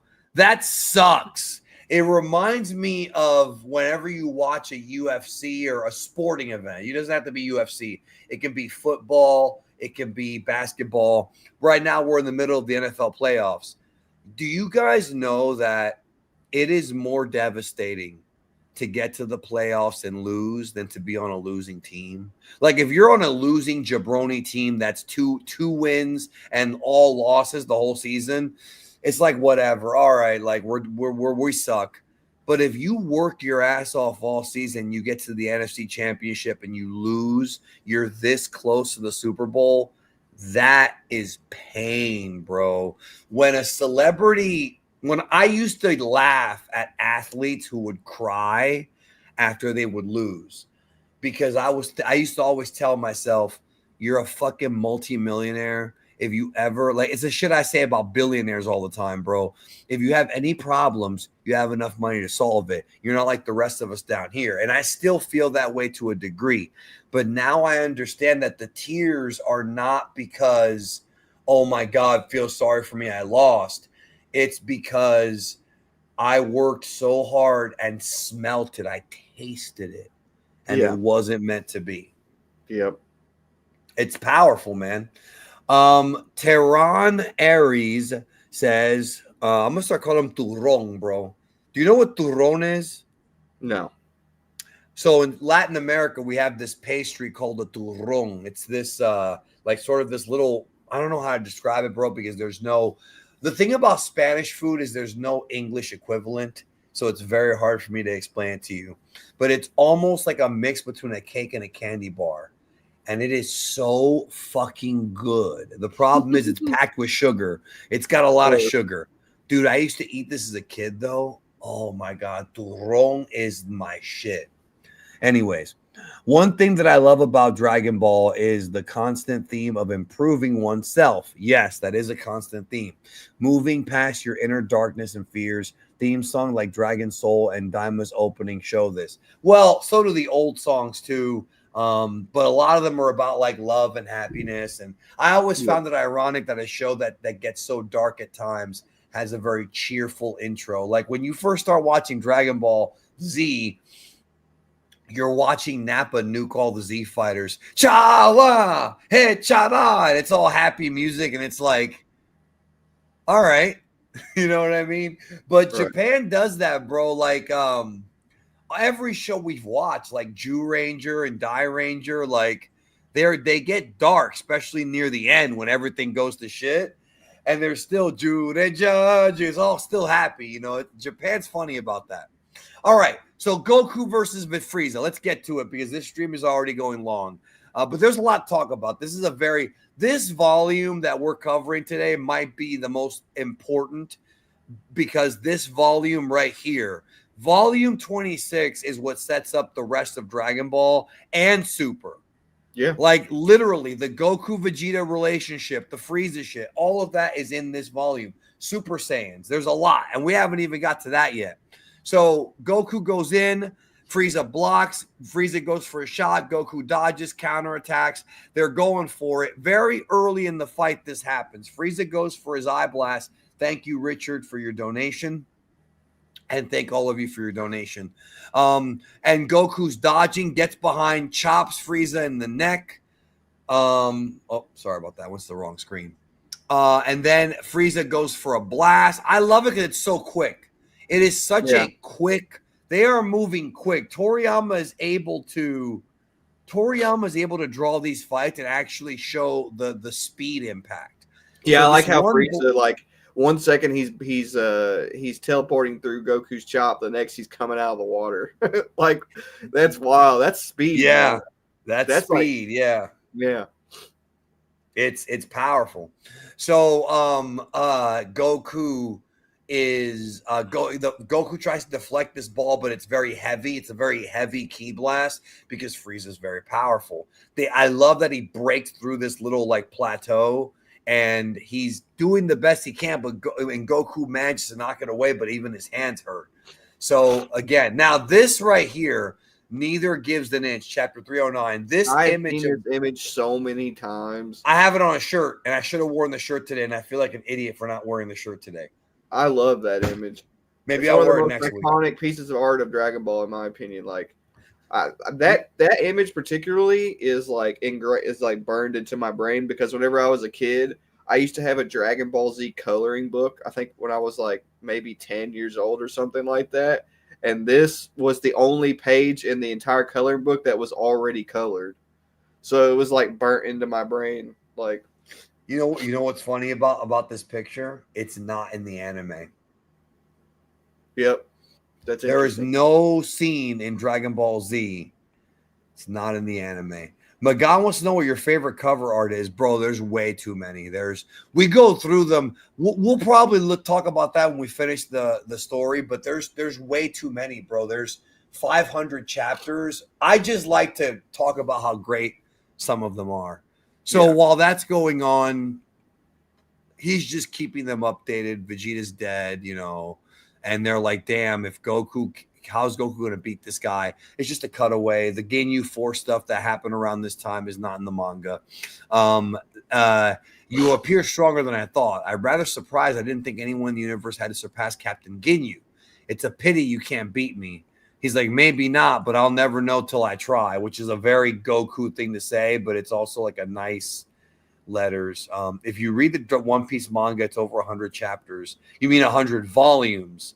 Not chapters, volumes, bro. It's massive, and it's not even over yet. Yeah. I can't, Magan, we can't do a ranking video on cover art because there's 540 something chapters, bro. A tier list video on cover art, bro. It'll take us 2 weeks. It'll be a 2-week long video. It's impossible. There's too much. There's way too much.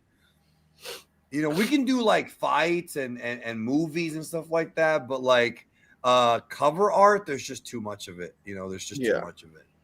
Maybe someday we'll do like a compilation of like favorite cover art. We could do that, but like top 5, but not like every single one. Okay, so Goku gets behind Frieza and actually manages to knock him into the water. But Frieza breaks out of it. He broke out of my ki. So again, they're both kind of learning. 519. There you go. They're both learning about each other. They're both learning about each other.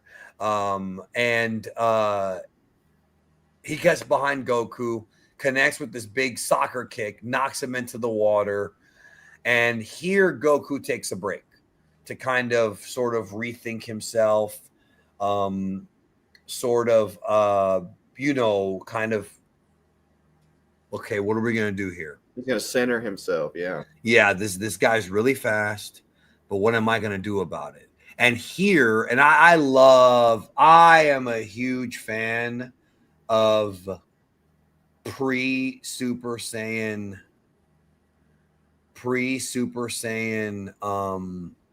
the way Goku's characterized here. Yeah. Well, I like no. I like base Goku against Frieza. In some ways, even though Super Saiyan versus Frieza is more iconic, base Goku versus Frieza is a more enjoyable fight because I'm a big fan of them using different techniques, trying different things. Yeah, we've talked about this, and you get more of that, you know.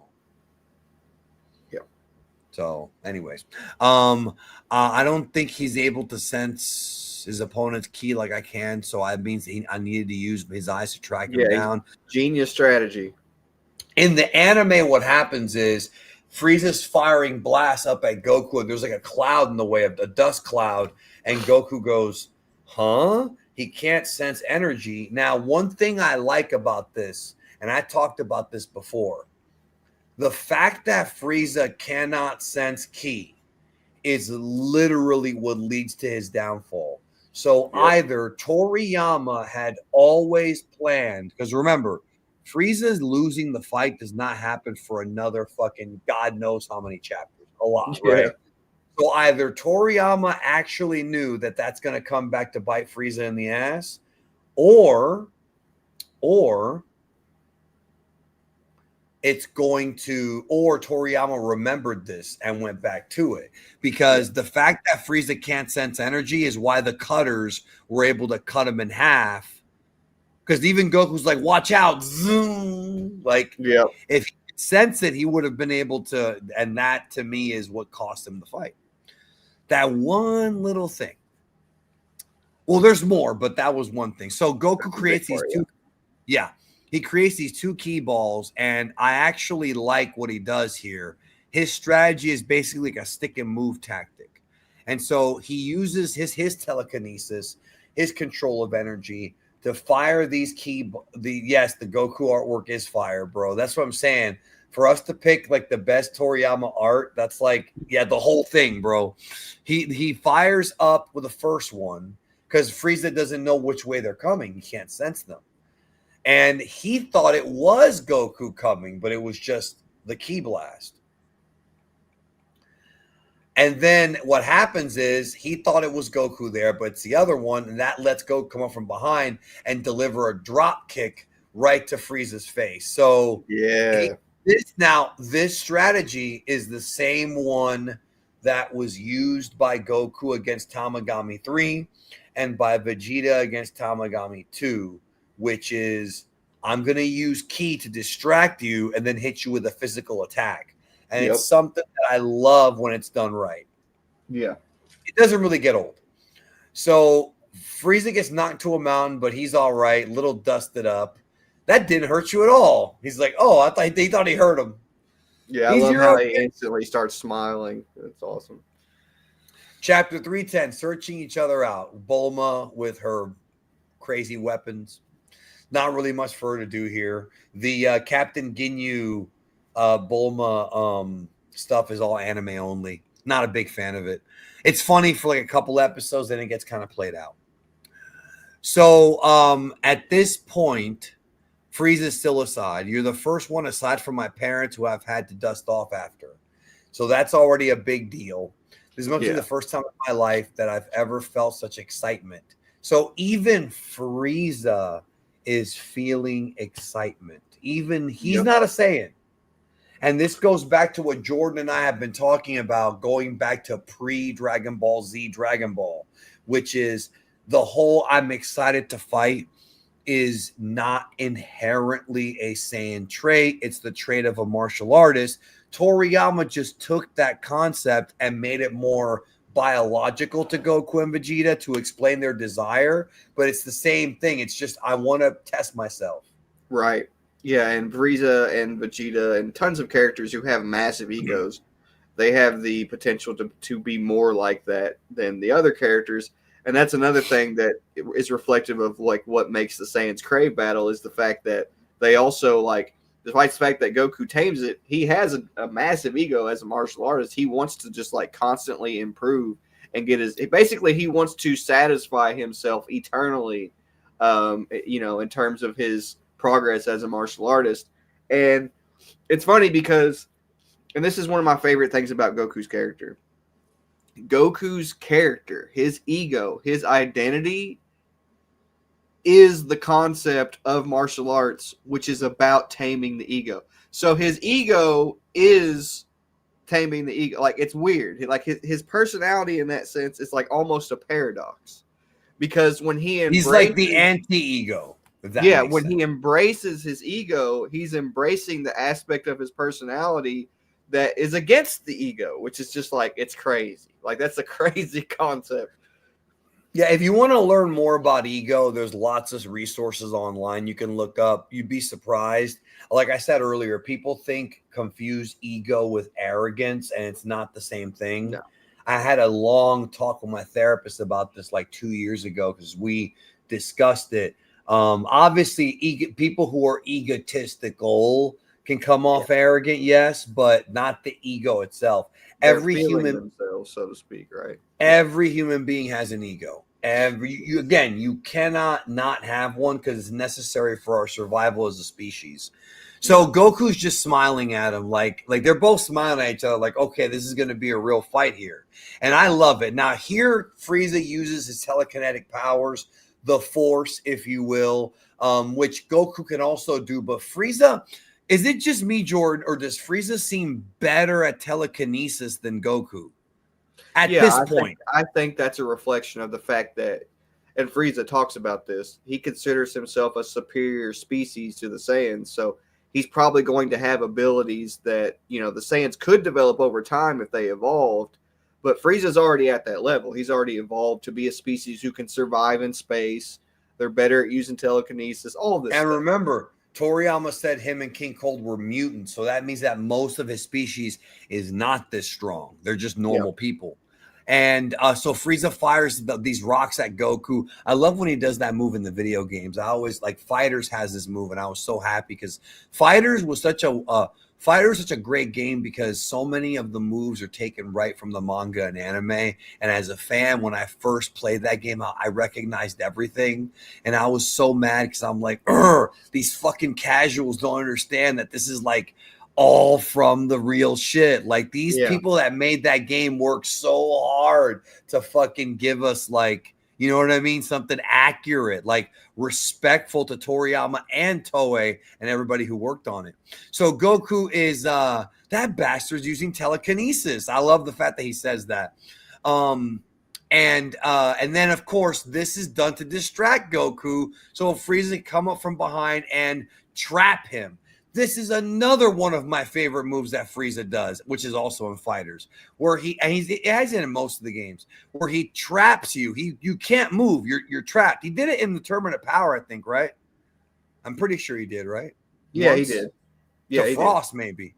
And then now Goku, so he basically turns Goku into a ping pong ball, kind of like what they do to Majin Buu in the Gotenks fight way, way later. They're watching it. Goku's getting knocked around. And they're all saying that Frieza is not even taking the fight seriously. He's very strong. They're worried. Gohan's worried, but Goku's like, don't worry. I fought this guy. He ain't no fucking picnic. And Goku's still there.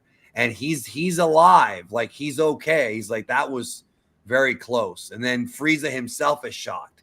I think Frieza may have actually thought that this was it. Yeah, he did, for sure. You should be more careful with other people's planets. Yeah, right, bro. Frieza, come on now. That's a very Goku line right there. So there's another translation of this I've seen where Piccolo basically calls both of them gods. Like, he says that instead of saying that they're freaks of nature, he says that they both essentially become gods, which I think is kind of an appropriate way. It's not literal. It's not like he became they're just that powerful.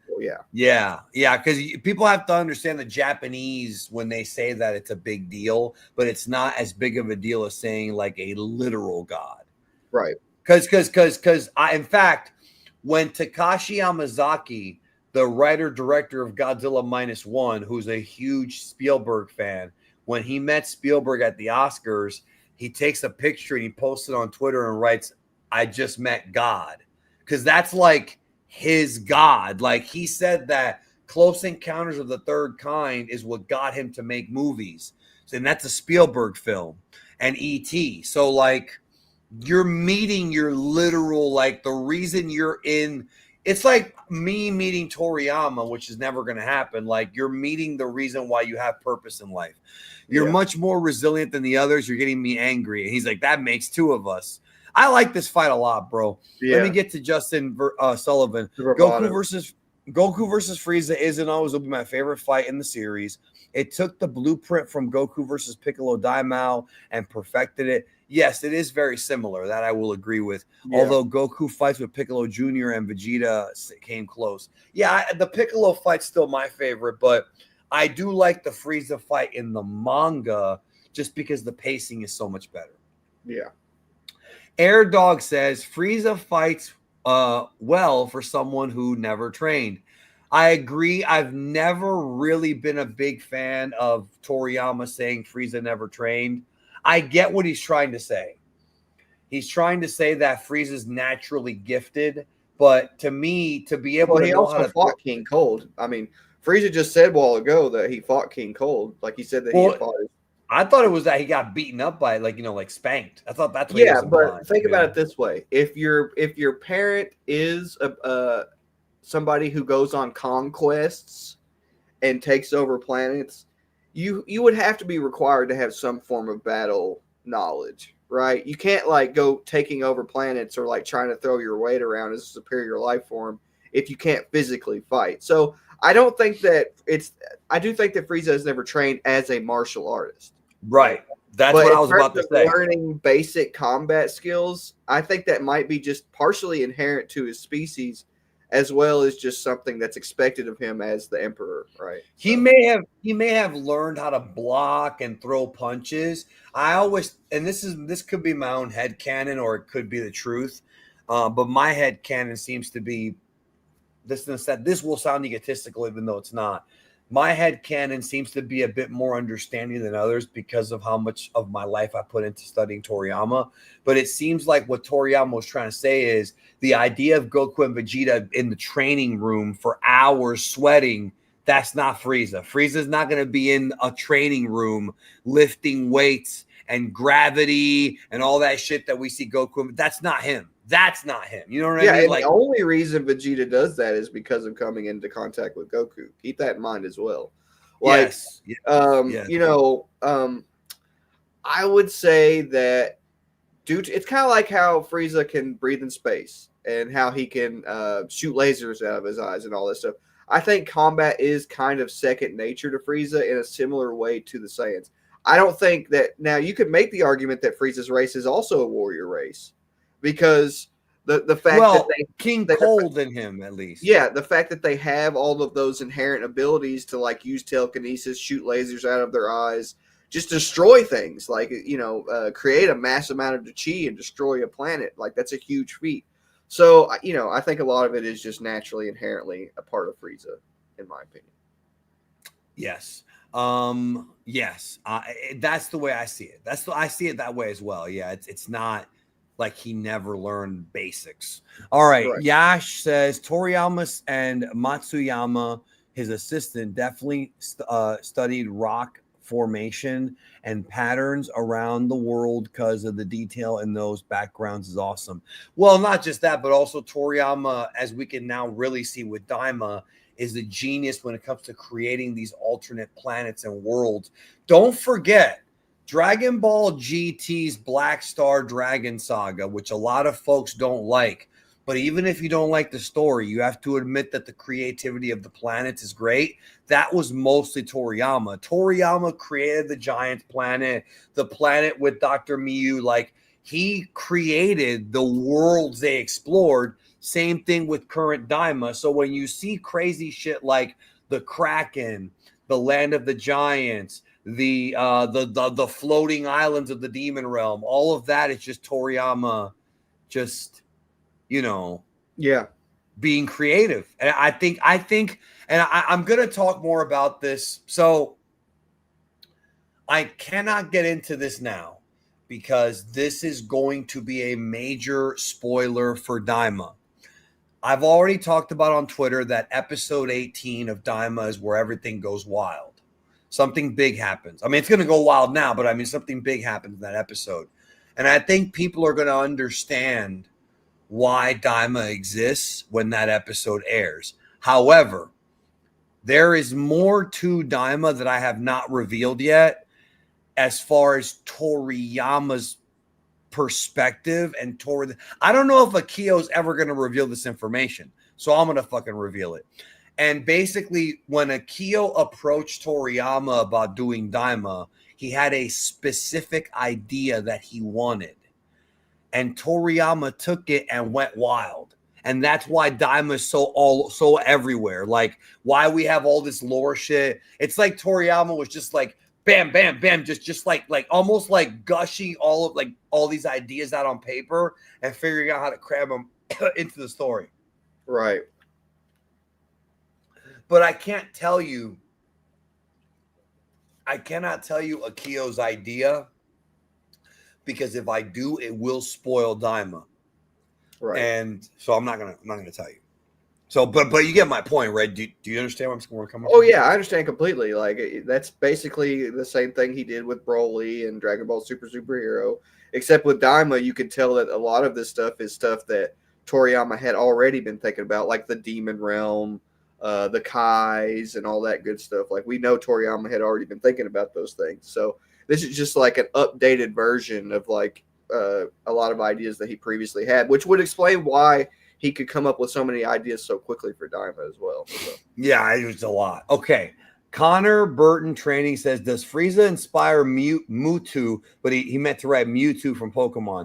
You know, I said the exact same thing when I first saw Mewtwo, because the colors, he does look an awful lot like Frieza. We actually have a video here on the Geetham channel I did almost 10 years ago called Mewtwo versus Frieza, who would win. So check that video out. But there might be some inspiration.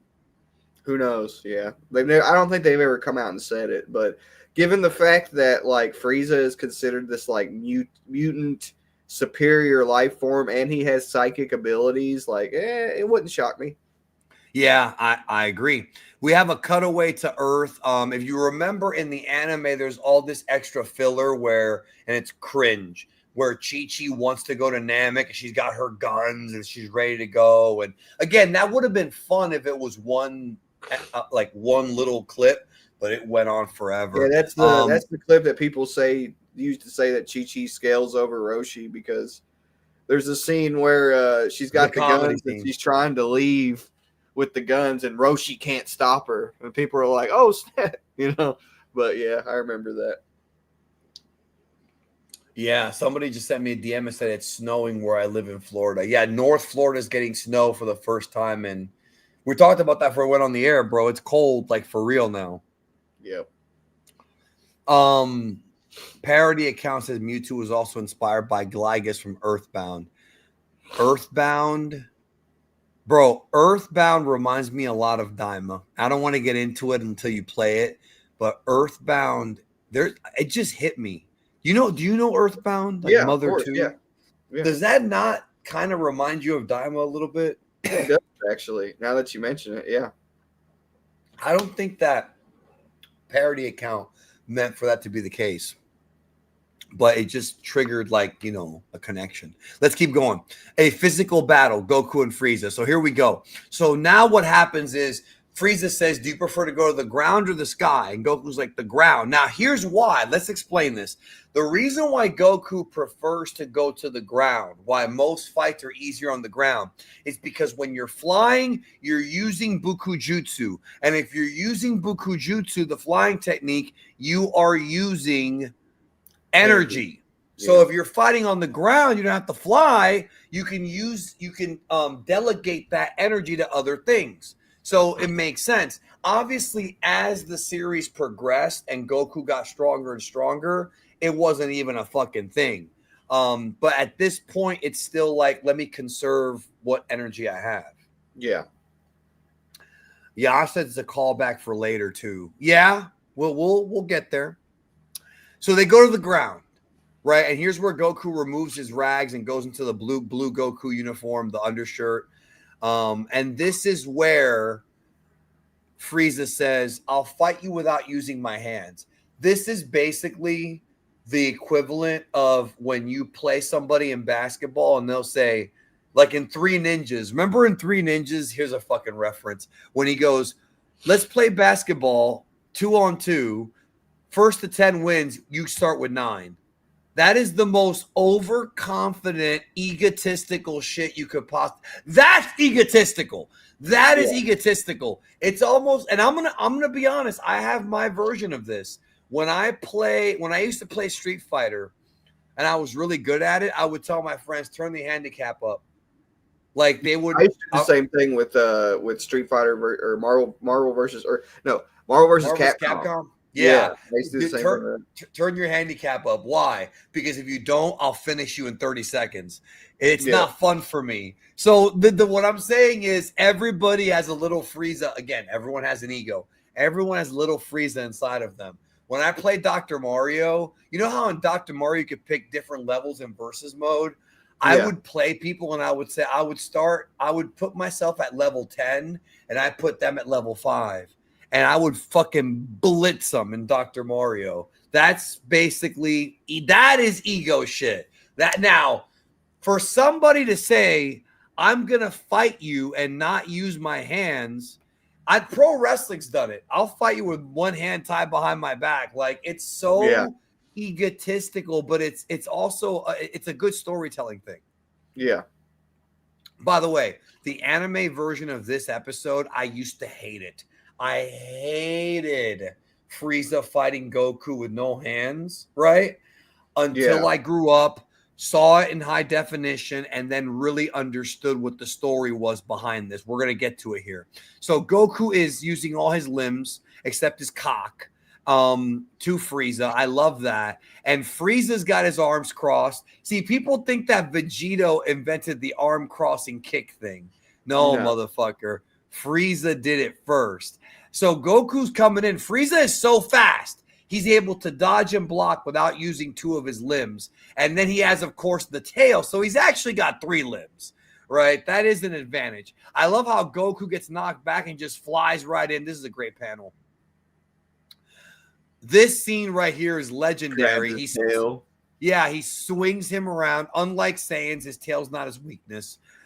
Throws him into the mountain. Here comes Frieza again. And then again, Goku blocks with his elbow. This is just good fucking combat. This is just entertaining combat right here. Frieza using his knees, still dodging. But notice, Goku's speed is picking up. And little by little, you have to look at, guys, when you read manga, especially Dragon Ball, look at the facial expressions. This is important. Facials are important. It sells the story. Frieza's like wincing here is like, this dude almost hit me. Yeah. Like this is getting to the point now where he's catching up on me, right? And then here he bites him, which is the of iconic course bite. Iconic bite that Goku does in almost all his fights, bro. This guy said facials. You're sick. You are sick for thinking that, bro. Yeah. You are so sick. Anyways, yeah, he bites him and Frieza freaks out. Hey, he didn't say no biting. He just said no hands. He kicks him away. And then after all that, Frieza breaks his promise and punches Goku with his right hand. What a piece of shit.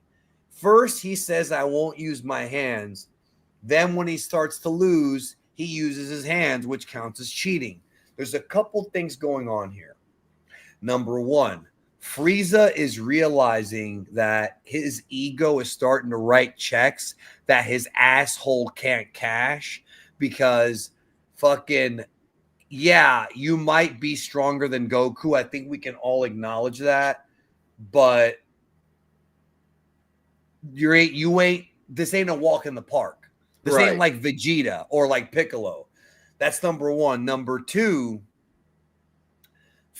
this is a message to Goku that Goku needs to remember, and he constantly forgets. And some say it's a character flaw, but as you've pointed out, it's what makes Goku Goku. Yeah. I want y'all to remember this if you're going to join us for the next stream, because we will be talking about this for the next 2 streams. Frieza does not play by the rules.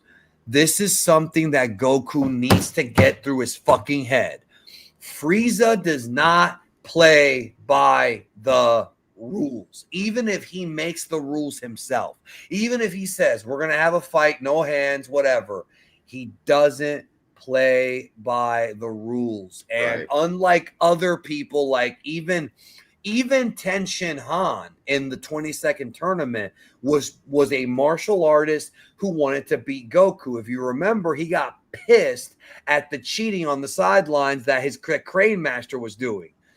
Piccolo, for all his character flaws, Piccolo wanted to defeat Goku in that tournament just on strength, not on cheating, even though he does turn giant. Even Vegeta, who does use the Great Ape form, when he first gets into this fight, he wants to beat Goku on his own base form. So the point is, Frieza, even when he makes the fucking rules, does not play by them, and Goku needs to remember that. Yeah, and this he's is willing to sell out his principles in a way that all the other characters are not, because he really has no principles in that sense. Right. He didn't really get principles till like Super, and even then, it's not really his principles.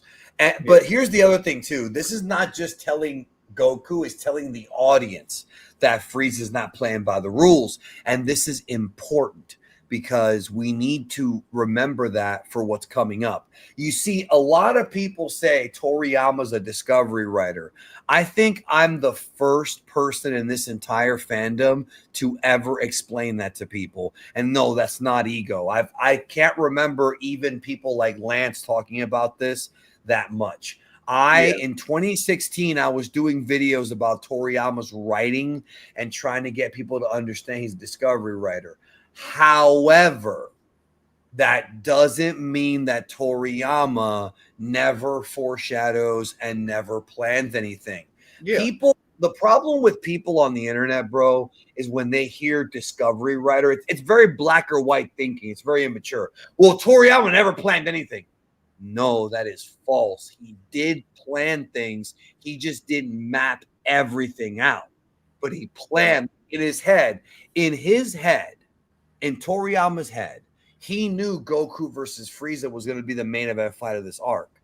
He just didn't know how he was going to get there. It's like in pro wrestling, when we have like an example, Cody Rhodes and Roman Reigns. We knew that would be the main event of WrestleMania last year, but what's the road? They didn't even know. And then you have to think about it, right? So Toriyama knew this would come into play later. It's no different than, let's use Daima as an example, right?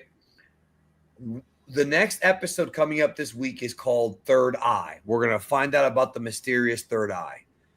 They mentioned it in episode 1. In episode 1, it was mentioned. Clearly, that is foreshadowing. Clearly, they know where they're going.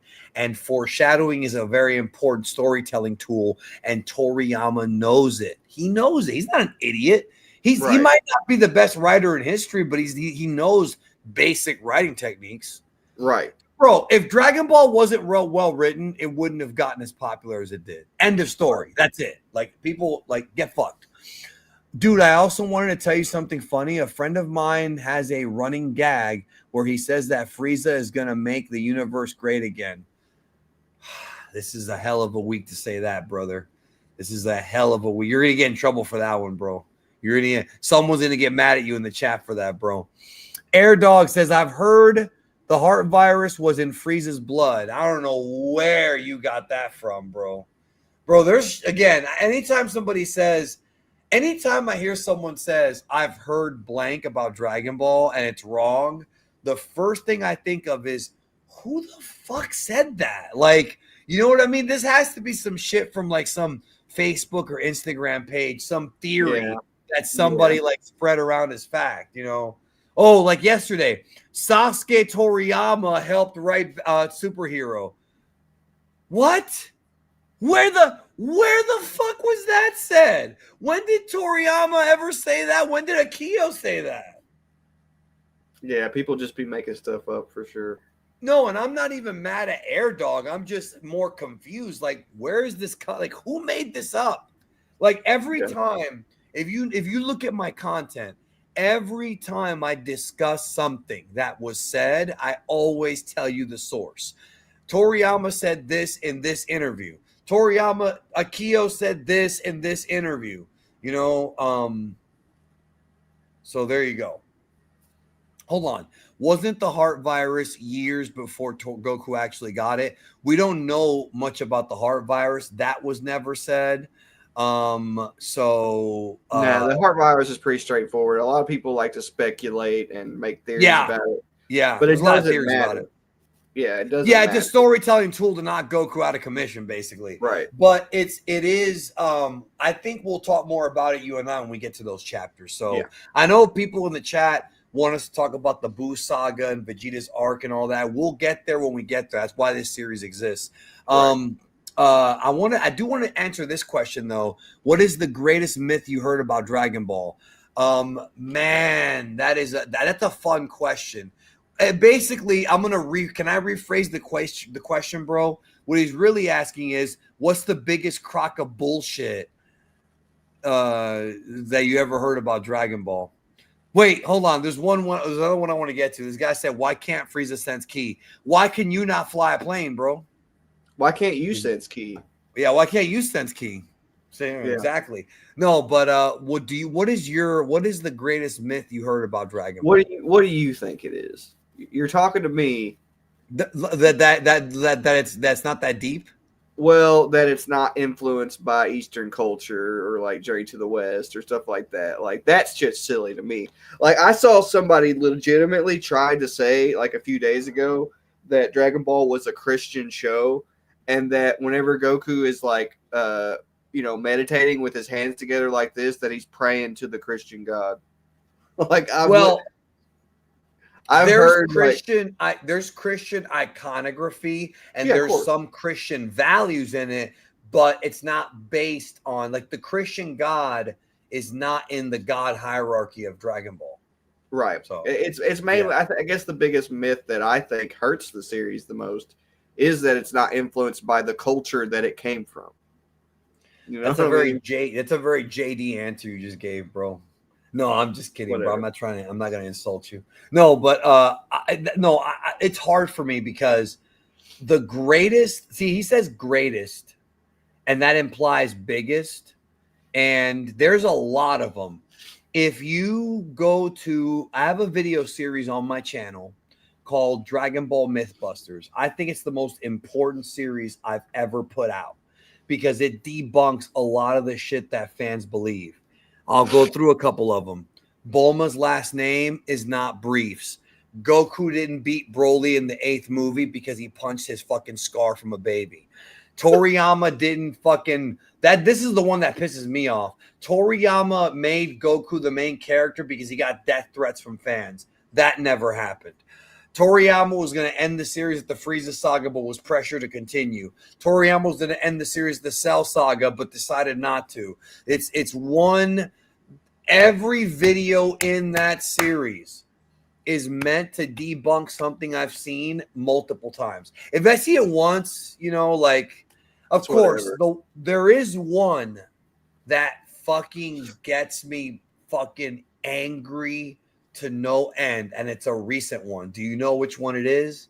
If you follow me, what is the one thing that pisses me off nowadays? You get pissed off by a lot of stuff, to be fair, bro. Gee, thanks for exposing me. Okay, well, I'll just tell you. Okay. Disney owns Dragon Ball. Oh, yeah. That's the one where I'm like, that's the one that makes me want to go into a murderous rage, bro. I want to, and the fact that people still fucking push that.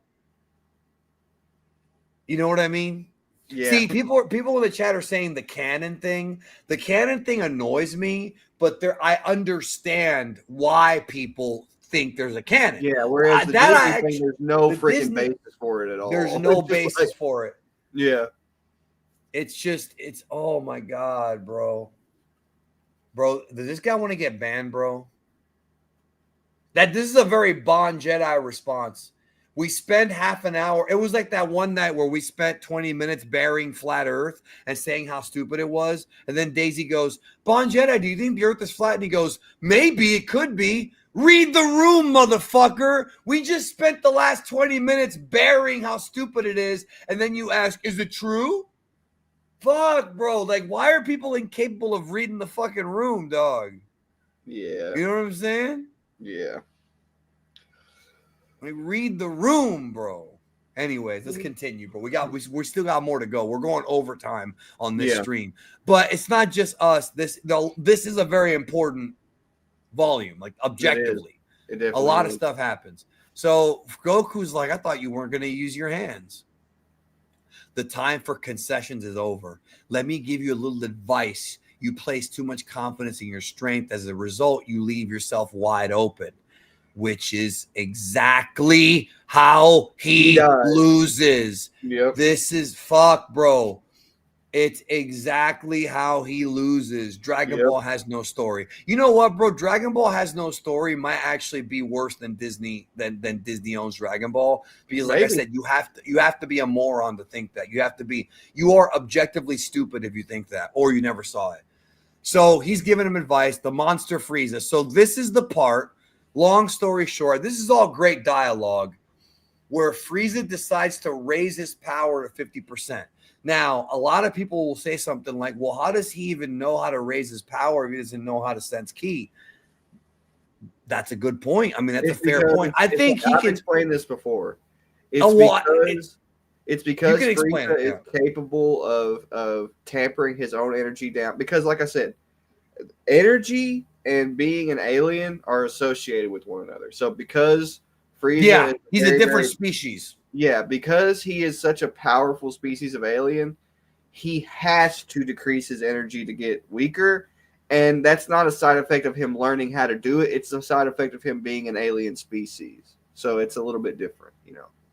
Average Joe is right with this one. DBZ has influences from basically every religion on Earth. It's not solely based on a single religion concepts. It has mentions of reincarnation in Dragon Ball Z and Buddhism in Dragon Ball. Well, actually, there's reincarnation in Dragon Ball and Z, and there's Buddhism in Dragon Ball and Z. You remember what we've talked about time and time again. There is no Dragon Ball Z. It's just Dragon Ball. This is volume 26 of Dragon Ball, not volume 5 of Dragon Ball Z.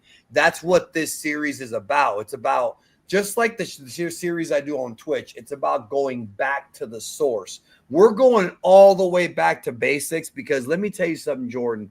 For the first 5-6 years of my career covering Dragon Ball and reading the shit people say, I'm like, we need to go back to basics. Let's go back. Before we can learn how to do fucking algebra, we need to learn fucking arithmetic. Yeah, and I'm like, let's go back and read the manga. Let's go back and watch the original anime because I think a lot of people need it. Unfortunately, I wish more people watch these streams and watch the ones on Twitch.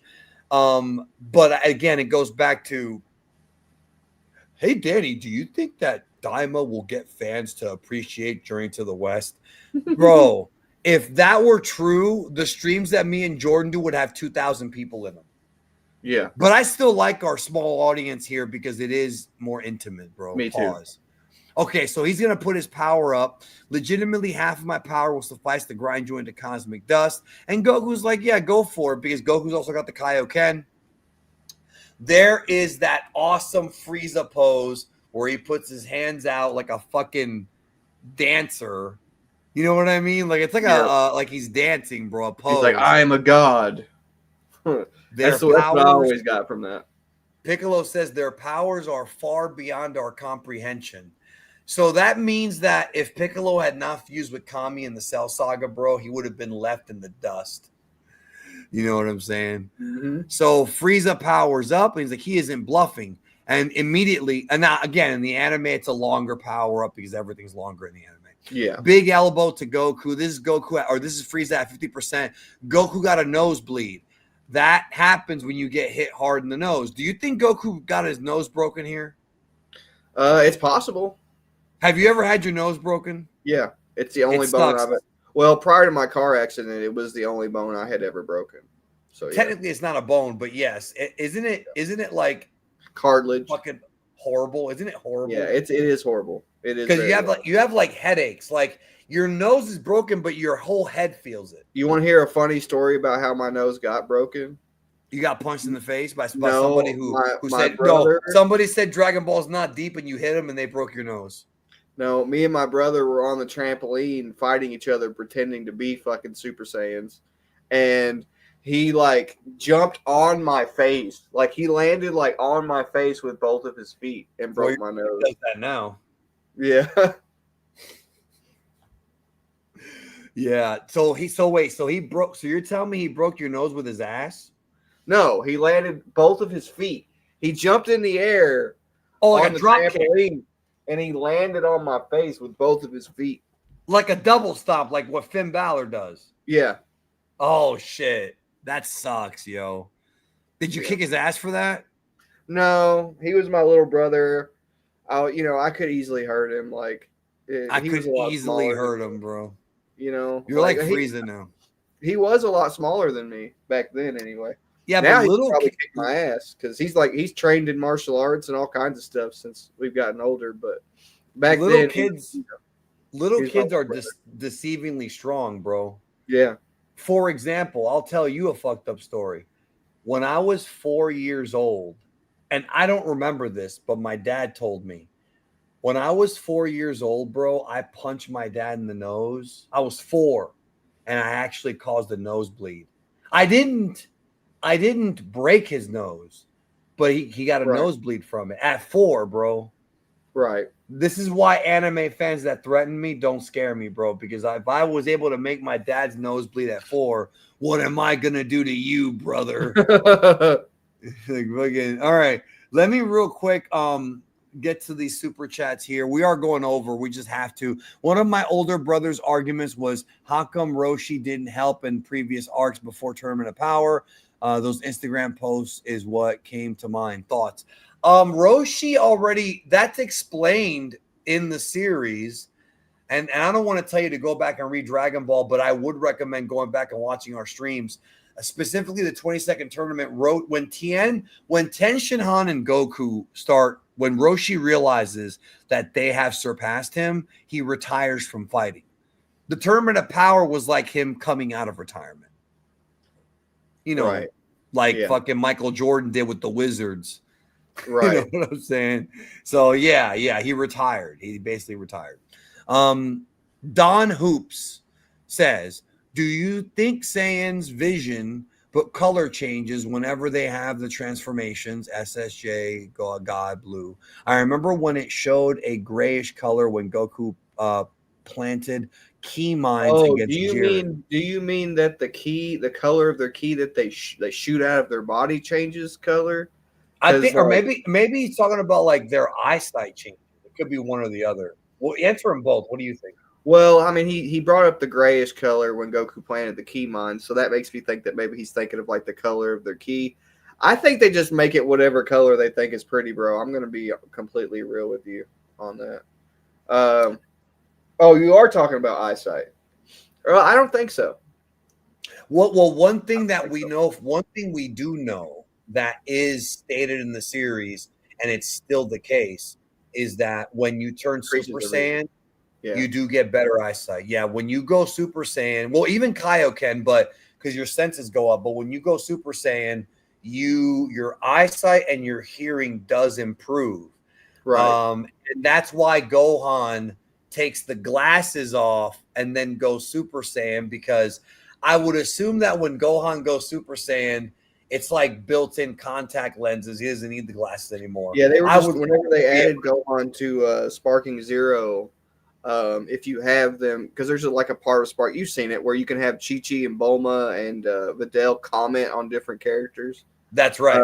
They Yeah. actually blatantly talk about that in the new DLC for Sparking Zero. Whenever you go to Gohan with the glasses, they talk about how he's like when he started to need glasses, and then whenever you go to Super Saiyan Gohan, they talk about how he takes them off because his sight is like so much better when he's a Super Saiyan. So there's Yeah, also yeah. this really funny joke where Videl sees Gohan Beast and she's like, "That's not the Gohan I married, but I guess I kind of like it," or something like that. And then Bulma's like, whatever makes you happy." And then I guess Chi Chi's like freaking out because he's got gray hair, and she thinks that he's like working himself too hard to the point that he's got gray hair, which is But funny. but what would make me laugh is if Bulma. Can you imagine if what Bulma's reaction would be if she sees Ultra Ego?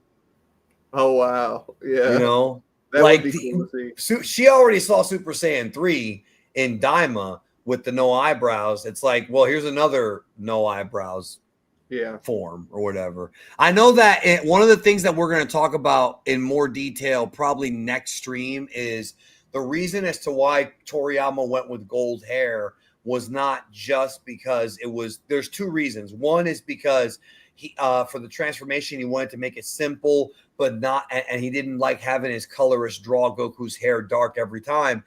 So he went with a light color, which is gold, but also because in Japan, for a long time, if you dye your hair blonde in Japan, you are considered a delinquent. This is why there's a scene, if you remember, in Dragon Ball Z, where Gohan comes out of the room of spirit and time. He's in full power Super Saiyan. Goku tells him, stay in the form even when you're resting. He comes home. Chi-Chi grabs his hair. She's like, oh my God, my boy's become a delinquent. Because in Japan, if you dye your hair blonde, maybe not now because they've progressed, but back in the day, the conservative Japan, you were considered a delinquent. So Toriyama's using that to kind of say, okay, this is Goku being edgy, you know? Right.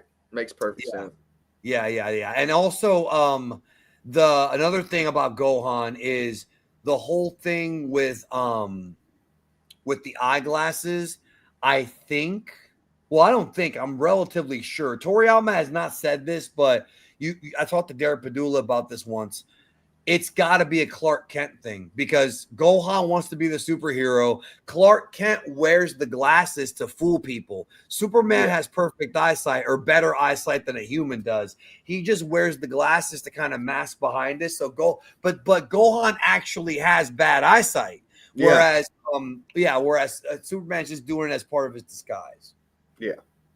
So don't Yakuzas also dye their hair? Possibly. They get a lot of tattoos, which was frowned upon back then. Okay, so here Goku actually ignites the Kaioken. In the anime, they did it differently. In the anime, I think Yamcha asked if Goku's using it, and Kaio's like, he's been using it the whole time, and they actually revealed that he was using it the whole time. But here in the manga, he just ignites it. So he's using the Kaioken. At this point, I believe it's times 10, which is the highest we've seen so far. Frieza's still knocking him on his ass. Yep. I'm impressed that you're still even alive, but it seems you're finally starting to run out of breath. Yeah, Goku's is getting fucked up. So this is the part where This is actually, I think, the part right here where they ask about the Kaioken. Oh, actually, Tenshin Han asks, aren't you forgetting about the Kaioken technique? He should go up to times 10. He's like, no, I'm afraid that isn't the case. He's already using 10 times times 10. Yeah. Yeah, but they revealed it in the anime here, whereas in the manga, you already saw it. Right. That's the difference. Yeah. Chapter 313, a 20-fold Kaioken gamble. Yeah, we're gonna be Jordan. I'm sorry, we have to go a little long this week. I know I didn't plan for it, but this is a big fucking chapter. There's a lot of great moments to come because this fight. This is a pretty big fucking fight, bro. I mean, really, like, even though I still prefer the Piccolo fight and a lot of folks like the two Vegeta fights more, this is a very important fight when it comes to everything that came after. Yeah. Frieza with the elbow to the face. Goku goes down. He's coming back. Frieza now does this awesome move where he does this sort of slice blade and leaves a big-ass indentation. This is what Nappa did, but even deeper. It's like a bottomless pit. He's like, what technique? Yeah, the water behind him is starting to freaking. There's like the water's parted behind him. Yeah, the water goes all the way back on some Moses shit. Like I said, should I choose to, I could destroy the entire planet, which is also foreshadowing, folks. Toriyama made it up as he went along. Yeah, to a degree, but not entirely. It was I who brought the destruction of Planet Vegeta, after all. He's got me. I don't think I can beat him. So now Goku's realizing, yeah, you're in trouble. Like, you're really in trouble now. 50x Frieza is a problem. Yeah. 50%. You need not worry. I wouldn't kill you instantly with such a move as that. Doing so wouldn't be enough to placate my anger. And the reason why he's mad is because he's being tested by a Saiyan. You have to remember this, because some people say this and then other people say it's not true, but it is true. Frieza is very racist towards the Saiyan. Like, he is literally a racist. Frieza, a lot of Frieza's character, although subtle, is kind of based on like a white slave owner who's a racist, like, it really is like that. And that's why he calls them monkeys. Like, it's a derogatory term that's been used as a racial slur against black people. And Toriyama kind of uses that here to put more heat on Frieza. Frieza's kind of like a combination of like a plantation slave owner and like Adolf Hitler and like the Emperor. He's a mix of all these characters, which is why he's a great villain. Yeah. He's very hateable. Am I rambling too much, bro? No. I do think that like the whole slavery aspect is important because it does highlight how exactly Frieza demoralized the Saiyans as a whole, like over time, right? Yeah, and then of course he's still racist towards them even in Super, but it becomes he's a little bit more lenient. Kaio's like, this is why I told him to stay away from Frieza no matter what. He's already lost, and he's like, and then Goku even says if he's only using half of his strength, if this guy went 100%, I'm dead, which is true. Like, that's objectively true. Yeah. So this part right here is where Goku's like, fuck it. I'm going to have to do what I did against Vegeta and break my limits and go a step beyond. So he powers up the Kaioken. Like, Frieza's like, what the fuck? And he's going higher than I love the way Goku looks, particularly here with the Kaioken, because he has the shirt on and it makes the shirt red. And I just think that looks super cool. Like, in the Vegeta fight, it's ripped off. So right. And also Goku's eyes are red, which I have. If you have the Daizen shoes, there are some really high quality images that were drawn by Tadayoshi Yamamuro, who worked on the anime. And in the Daizenshu, Goku's eyes are red during the Kaioken. So that would imply that even though we don't see it in the anime, I think Toriyama intended for his eyes to be red as well. Yeah. It's kind of like how Super Saiyan was more like whitish hair with red eyes. Same kind of idea. So this scene right here plays out a little bit differently in the anime than in the manga. In the anime, Goku is underwater and he has this weird vision of all his friends like smiling, and he starts to like basically the thought of his, and it's the last time we see Launch until the Buu Saga, that one cameo. It's basically done to tell the audience like Goku's thinking about his friends and making sure that they're safe. And that's what triggers him into going into Kaioken. That is not in the manga. In the No. manga, Goku goes to Kaioken 20 just because he has no other choice. Right. Which one do you like more? I don't mind Goku caring about his friends, but I do think that this kind of holds more true to Toriyama's intentions in the sense that, Goku's only focused on the battle, in my opinion, at this moment. So, yeah, and also something else that I found interesting too. Okay, I like what Toriyama wanted to do. Why did the anime do that? Because they wanted to make it more emotional, that they wanted to add emotional weight to it. Because here's the thing.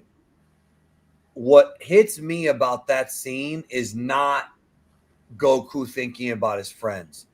It's the fucking speech that he gives Frieza.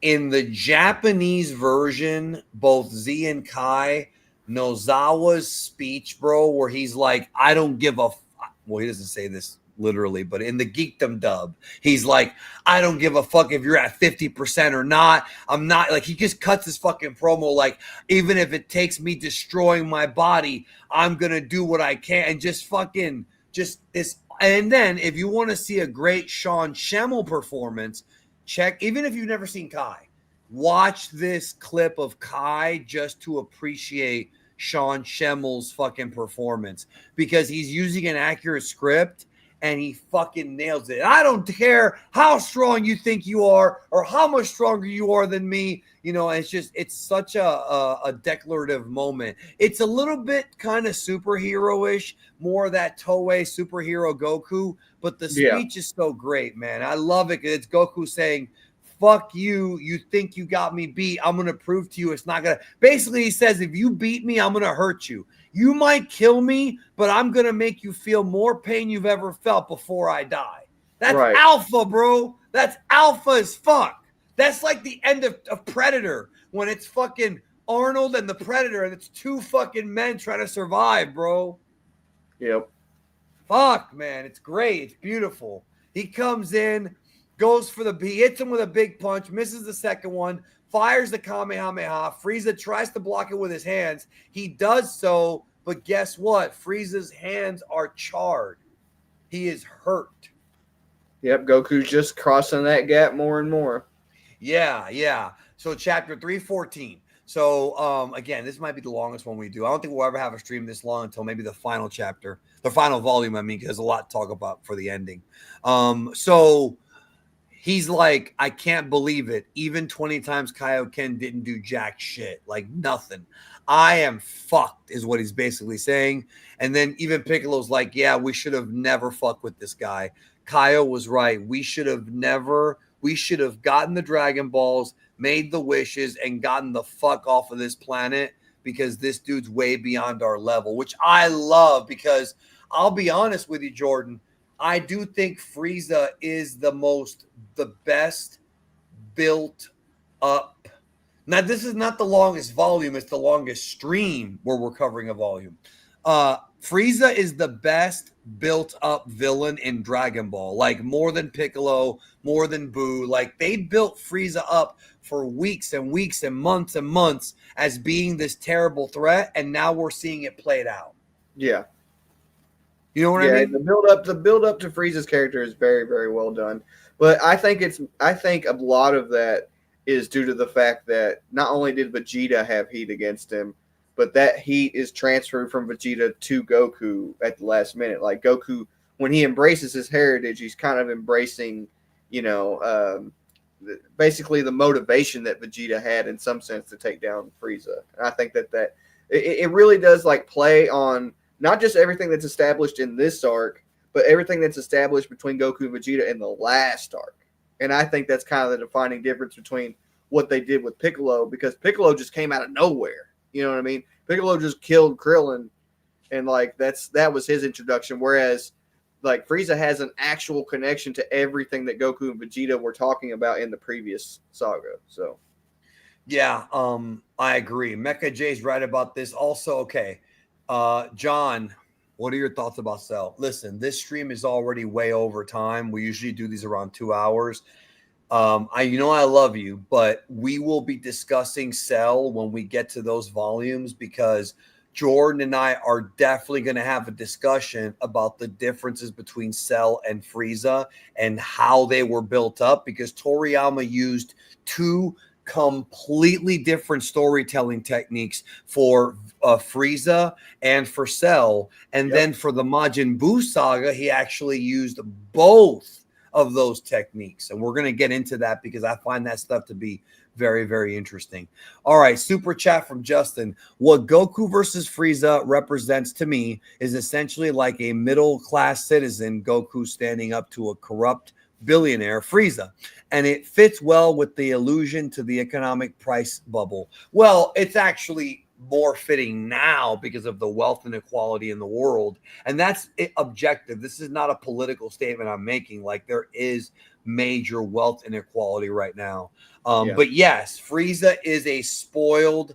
That you're right. He's right. Frieza is a spoiled rich kid who's had everything he's ever had. He's like Vegeta on steroids. You know what I'm saying? Yeah. Yeah. As far as being a spoiled brat, Nepo baby, fucking the Tony Khan of Dragon Ball, except Tony Khan wishes he was this badass. Frieza didn't fear for his life over a fucking high school battle backstage, bro. Frieza didn't fear for his life until Goku cucked him later in this arc. But Right. but the point is that yes, Goku is a country bumpkin raised on Earth, very meek, had to survive on Hard his work. own. He had to Yep. hunt his own food. Yeah, totally different, totally different opposites. Xavier says Yamcha asked if he had weighted clothing on. That's right. Yes, he did do that. Ten Shinhan was the one that asked about the Kaioken, so I got that, bad. What do you think about this question from Payne Batk? This is more for you, and the conversation we had earlier. Can you say that Goku's pride is a reflection of the original Saiyan pride that Vegeta wanted Goku to bring back? I don't think it's a reflection, but it's Goku's version of it. Do you want to speak to that? Is there something you want to add to that? Yes, Goku's original pride, Goku's pride as a martial artist is more reflective of what Saiyan pride actually is, due to the fact that whenever Goku is in a hairy situation, meaning that his life is on the line, Goku's pride as a martial artist serves to alleviate the issue that Frieza and Raditz and Nappa experienced, which is when their life was endangered, they cut tail and ran because they were more worried about being superior in the sense of making sure that they survived the situation than they were about improving themselves and basically proving that they're superior due to their dedication to improving themselves, which is a superior character trait to being a coward whenever your life is in danger. So yes, Goku's pride as a martial artist does kind of alleviate the issues that Raditz and Nappa and Vegeta experienced when they fought Goku, and that is when the going got tough, they all wanted to leave because they didn't have the pride of a martial artist. They had the pride of a Saiyan, and they were more worried about maintaining that pride through surviving the fight than they were having the balls to face death head on. So, yes, Goku's pride does kind of reflect that. This panel right here of Frieza saying filthy Saiyan. I love it because this is very similar to Rocky versus Apollo in the first Rocky movie. Apollo won the fight, but Rocky hurt him and hurt him badly. So at this point, before we get to Super Saiyan and all that shit, even though Frieza has the fight well in hand, he's still bleeding. His hands are fucked up. He's going to have to, after, let's say Frieza just killed Goku and just left. He's going to have to, heal up a bit. Like he'll be, putting ointment or whatever the fuck they use in space. Like it'll take some time for him to recover from the fight. It's not just a blow away. You know what I mean? Right. You can drop in whatever memory you want, bro. Okay, so don't worry about that. I don't know why you say it's gonna make me uncomfortable. If you're dropping a memory about your sibling, I don't know how that would make me uncomfortable. Unless you say some fucked up shit like he touched you inappropriately. Okay, that's a little weird, but I doubt you're gonna go there. It's a good memory. So Frieza goes back down, and then he's like, it hurt. So Frieza actually felt pain from Goku's 20 times Kamehameha. He doesn't like that at all. No, he doesn't, because he thinks Saiyans are way beneath him. Headbutts Goku hard.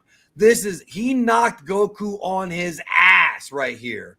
Now he just wants to hurt Goku. Now it's not about killing him. Now he wants to do the classic mistake that villains do. I'm going to make you pay for hurting me, which is a lot of Dragon Ball villains do this. It's like an ongoing thing. Yeah. Big ass kick, bro. Goku, now Frieza's hitting him every shot. Every shot that he's hitting Goku with feels like he's getting hit by a train, because Goku's already tired from the Kaioken, and Frieza's now connecting with harder shots. And this is all based on how Toriyama, this is why Toriyama's a genius when it comes to fighting. This is how he drew it. Like, you can tell these are hurting him a lot more. What happened to all the energy you just had? Don't tell me you've gone and used it all up. He's right. I have used up a lot of power. Sure enough, 20 times Kaioken was too much for me. And then Frieza does a little flip and leaves that big ass hole again. Now he's just now Frieza's trying to scare him before he beats his ass.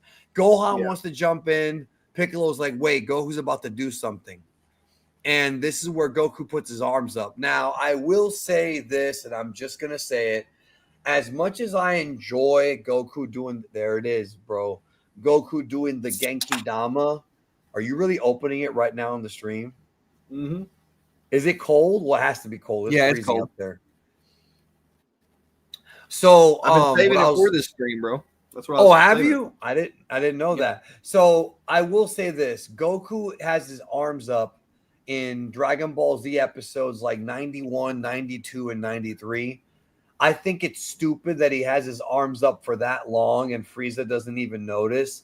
It's kind of dumb in the anime. In the manga, though, because it's faster paced, it's not that crazy. Right. The Genki Dama. How is compare? Yeah, okay. He's joking. I thought he was saying how is comparing Frieza to Apollo. They're very similar. So now Goku is getting all his energy into the Genki Dama. Now, look at this. Piccolo says that damn Kaio, he failed to mention that to us. So when people say, why didn't Piccolo, Krillin, Yamcha learn the Spirit Bomb? Kaio never told them. Jordan, why do you think Kaio never told them? Because I don't understand why he wouldn't tell them. Because he probably doesn't think that it's appropriate for them to even know about it or use it, right? Like, I thought, my theory, and I could be wrong about this, is because Kaio probably thought they were all, because remember, every single one of these guys, Chaozu, Tenshinhan, Piccolo, Yamcha, were Goku's enemies at first. And I always figured the reason why he never taught it to them is because he probably thought they didn't have a pure heart yet. And then that they couldn't handle it. That's always been my explanation for it. I am, of course, a Dragon Ball genius. So, and I'm right about everything. And that's not ego. That's no, I'm fucking with you. Okay. We got a couple more here. K Cruiser says, I know it's anime only, but I think Yamcha, Tien, and Chaozu fighting the Ginyu Force was a really cool filler idea. What are your thoughts on that? I don't like the fact that Yamcha, Krillin, and Tenshinhan kicked the Ginyu Force's ass so easily after they made mincemeat out of Vegeta and Gohan and them. It didn't feel like they had earned that yet. But as far as the fight goes, I actually do like it. And I like the fact that one of them gets knocked away and goes into the bloody pond, even though it makes no sense. Because if you remember in the Saiyan Saga, the bloody pond in hell is all the way on the other side of the Snake Way, of the Serpentine Road. So there's no way he can go from Kai's planet to the fucking bloody pond. But it's a fun, like, I have fun even with filler that I think doesn't make any sense. I still have fun with it because I know I'm smart enough to know that Dragon Ball is not meant to be taken super seriously. Right. Jordan, what do you think? It's hilarious because Yamcha beats the hell out of Raccoon after Raccoon beats the hell out of Vegeta. I can understand why That's a good point. That's a good point. I can understand why you would be like, oh, they didn't earn that. Like, I could totally see that logic. But, like, I just think it's funny that, like, to me, it's like a funny thing. I think it's hilarious that, like, Raccoon just wrecks the hell out of Vegeta and then Yamcha just makes mincemeat out of Raccoon. I think that's hilarious. Why didn't he teach him the Kaioken though? Well, King Kai was skeptical to believe that even Goku could do the Kaioken.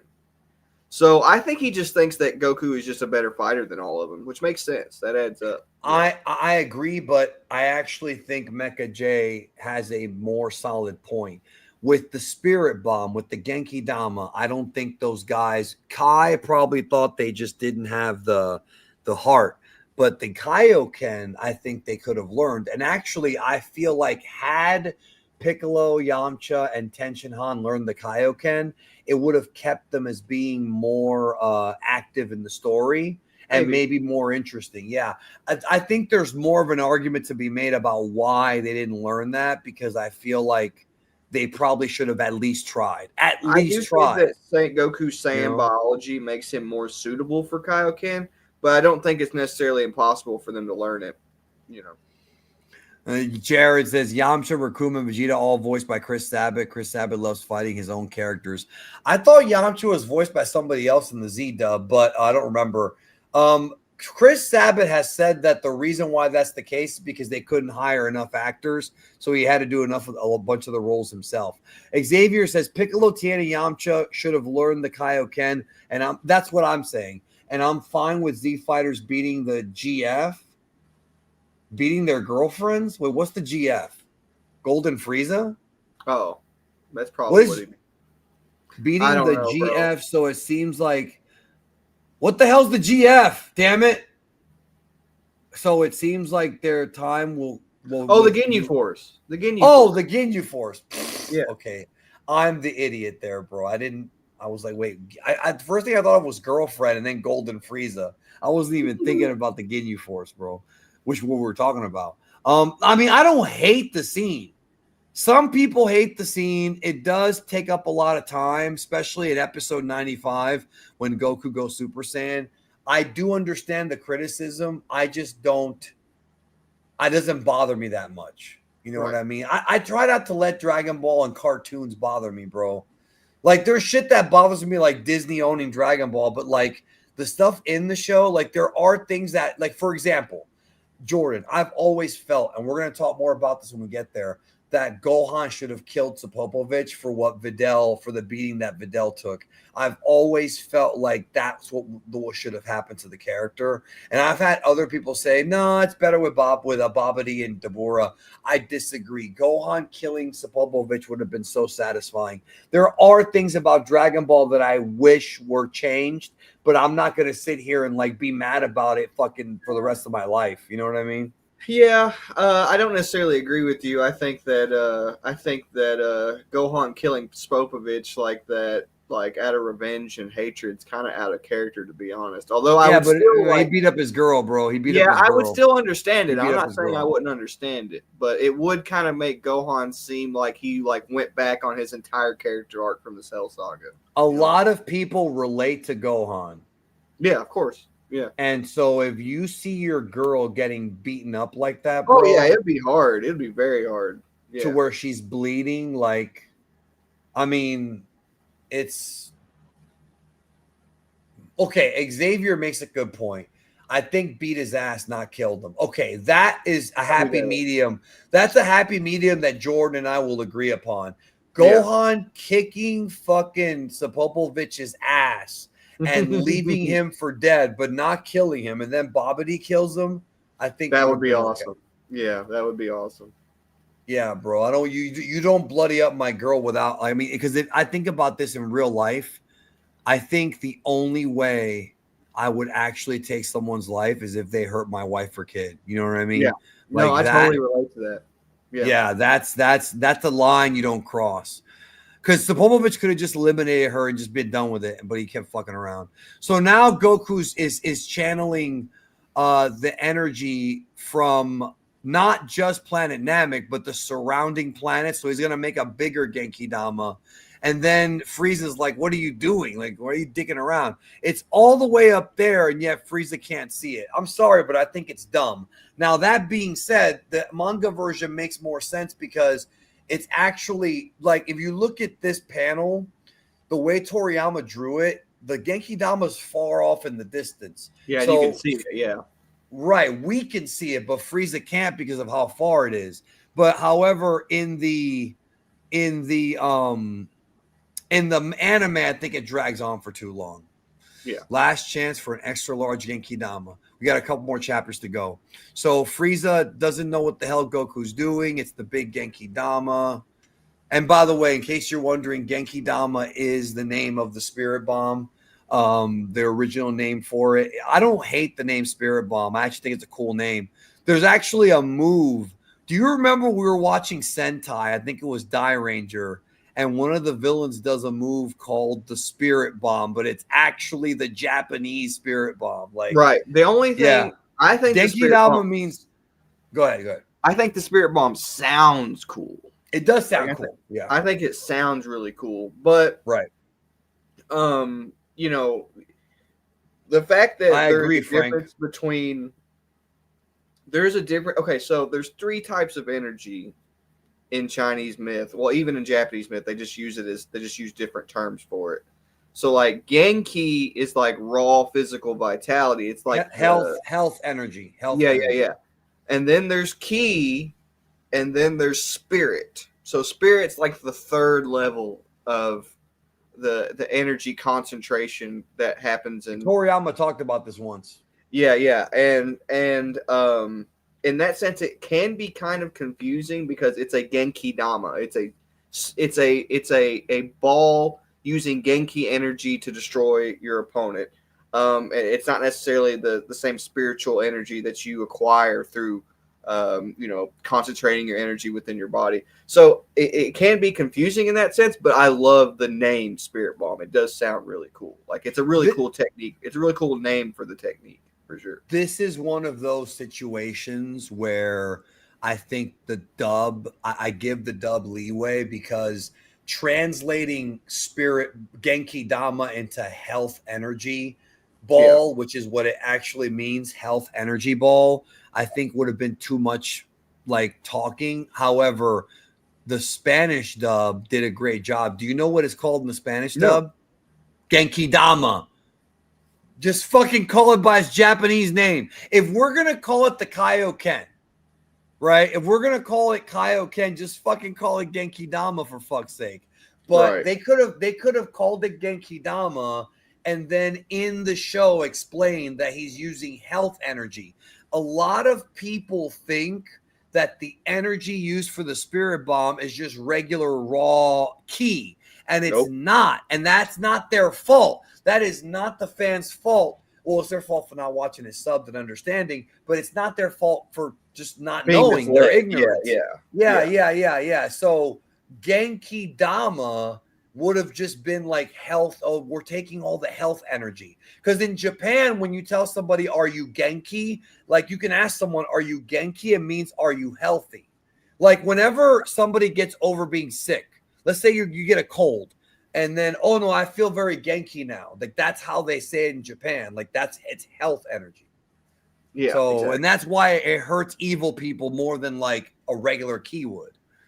It might not kill them, but it's going to hurt them. In Majin Buu's case, it killed them because it was enough power. Plus, he's made of pure evil. Right. So, Frieza's still like not figuring out what's going on. Are you surrendering? And Goku's like, this is too big. It takes too much energy. Meanwhile, Frieza just starts beating the fuck out of him. And now Piccolo decides we may have to jump in to distract him. In the fucking anime, it's 3 episodes of this. In the manga, it goes by quick.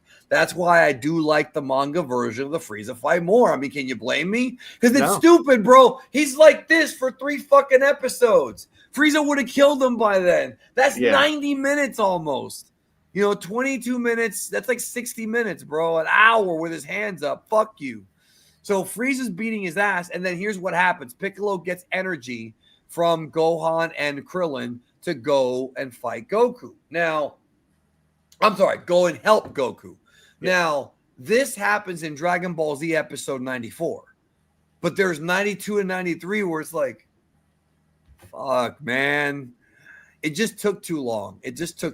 Man. I do think if people watch Kai for the Frieza Saga, it is better paced. I still think Z has a superior music, even though I like Kai's music. But Kai, I think the Kai Frieza saga, if all of Kai, the Saiyan arc, the Frieza arc, the Buu arc, the final chapters, all that stuff, the Cell saga, I think the most important Kai, if you're gonna watch Kai, I think the Frieza saga is the place to watch it. You got Chris Ayres, you got the best, better pacing. I think that's the part where they edge it out over the Z version. Yeah.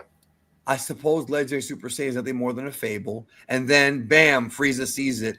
Oh my God, it didn't take 3 episodes for him to see a giant fucking ball in the sky. It makes sense in the manga because Frieza can't sense energy. But for 3 episodes, bro, you couldn't look up, motherfucker. You couldn't look up. You couldn't see this shit. So now he's like, fuck, he figured it out. And now Frieza realizes, oh, that's what you were doing. And now Piccolo's like, I have to jump in because he's about to kill Goku. And Frieza freaks out. Frieza freaks out over this. So now he's about to kill Goku. He's got his finger right in his forehead, about to finish him off. Goku goes for a punch. He blocks it. Now, away with you. Right here. Bam! Here comes the big kick. Piccolo makes the fucking save just to distract Goku. He kicks the fuck out of Frieza. You do realize that outside of the Raditz fight, this is the first time Piccolo ever saved Goku's life. Yep. That's kind of a big deal because Kami tried to kill Piccolo in the 23rd tournament, and Goku said, no, don't kill him because I don't want you to die. Goku had mercy. This is why people, I'm going to put you over. I'm going to give you a blowjob right now verbally.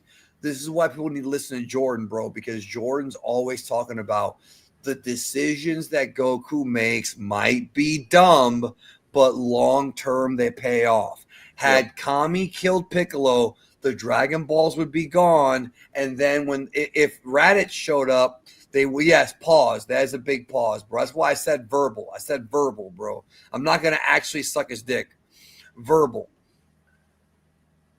Every decision Goku makes ends up benefiting him later on. If Gohan and Piccolo have not bonded the way they did, Piccolo would never care about Goku enough to save his life. This is a big fucking deal, dude. It's not just because remember, Piccolo killed Goku in the Saiyan Saga. They were just trying to beat fucking Raditz. Yeah, and this is something that happens over and over and over. And I really like that, like, it particularly happens a lot with the Genki Dama-centered scenes because, you know, everybody that Goku has had mercy on, who has helped him in the past, in most cases ends up, contributing to the Genki Dama, which I think is, like, a really poetic way. At the end of the series. Right. That's why when I used to be one of those guys, Jordan, where I was like, you know what, it should have ended at the Cell Saga.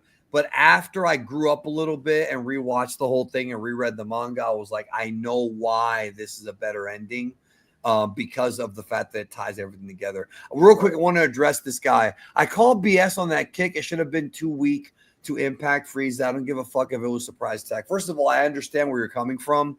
I think the way they got around that is that Gohan and Krillin gave Piccolo some of their energy. You have to remember they both had their energy unlocked and they're both strong. So it's almost like he's getting kicked by all 3 of them. Now, I'm not saying... Also, it's kind of Frieza being at 50% and then fighting Goku, biting him in the ass. Like, that's the way I look at it. It's like... And Frieza's also hurt. Right, exactly. Yeah, you have to remember that. Frieza's been battered, too. Yeah. But I see where he's coming from, though. Me too. Like I get where he's coming from, but it's that I think Toriyama does a decent job of explaining it. It's not really like something that I would be mad about. You know what I mean? Because I think it's fine. So now he has to finish the Genki Dama. Make it fast, Goku. That sneak attack was the best I could manage with the power I have. So there you go, brother. He couldn't do that again. And this guy, this fucking rotten Namekian, how's he still drawing breath? Fucking he should do it. Chapter 316, the hatred of the universe pierces Frieza. You know, and then here, this guy's like, Piccolo realizes I may have to fucking fight this guy, and I'm not going to even come close to beating him. I'm surrounded on all sides by insects, endlessly sneaking around beneath my feet, which is true. and then blast, and then boom, Krillin and Gohan do their Kamehamehas from afar. Well, Gohan's doing the Masenko, but I like how they are also distracting Frieza. So everyone's doing the best they could. I don't think that blast hurt Frieza. It was more like, huh? Like, you know what I mean? More of a distraction. Yeah, buy him time, yeah. Yeah, and then, you know, and look, see, giving your all with little key you have left. And they're all very tired. And now Frieza's smiling, saying, no, now I'm going to fucking end this. And this is where Frieza prepares this blast. I love his, Iconic. I love Frieza's face right here, bro. The pose. The finger. I first saw this image in like the 90s before I had watched this part of the series. It was some picture, right, that was on the internet, and of like this image of like Frieza with the smile, and I thought it was the coolest shit, bro, because he's basically the Joker. That is the Joker smile. It's the same one the Joker has, bro. Yep. If you've read Batman, you've seen that fucking smile, bro. Here comes fucking Goku with the big Genki Dama. Frieza's like, what the fuck? Oh my God, it's huge. And then he's like, nah, fuck it. This is nothing. And then his ego steps in and he's like, I'm going to use my hands. This is nothing. This is nothing. I can handle this. And then you see how big the fucking shit is in comparison to the fucking planet, you know.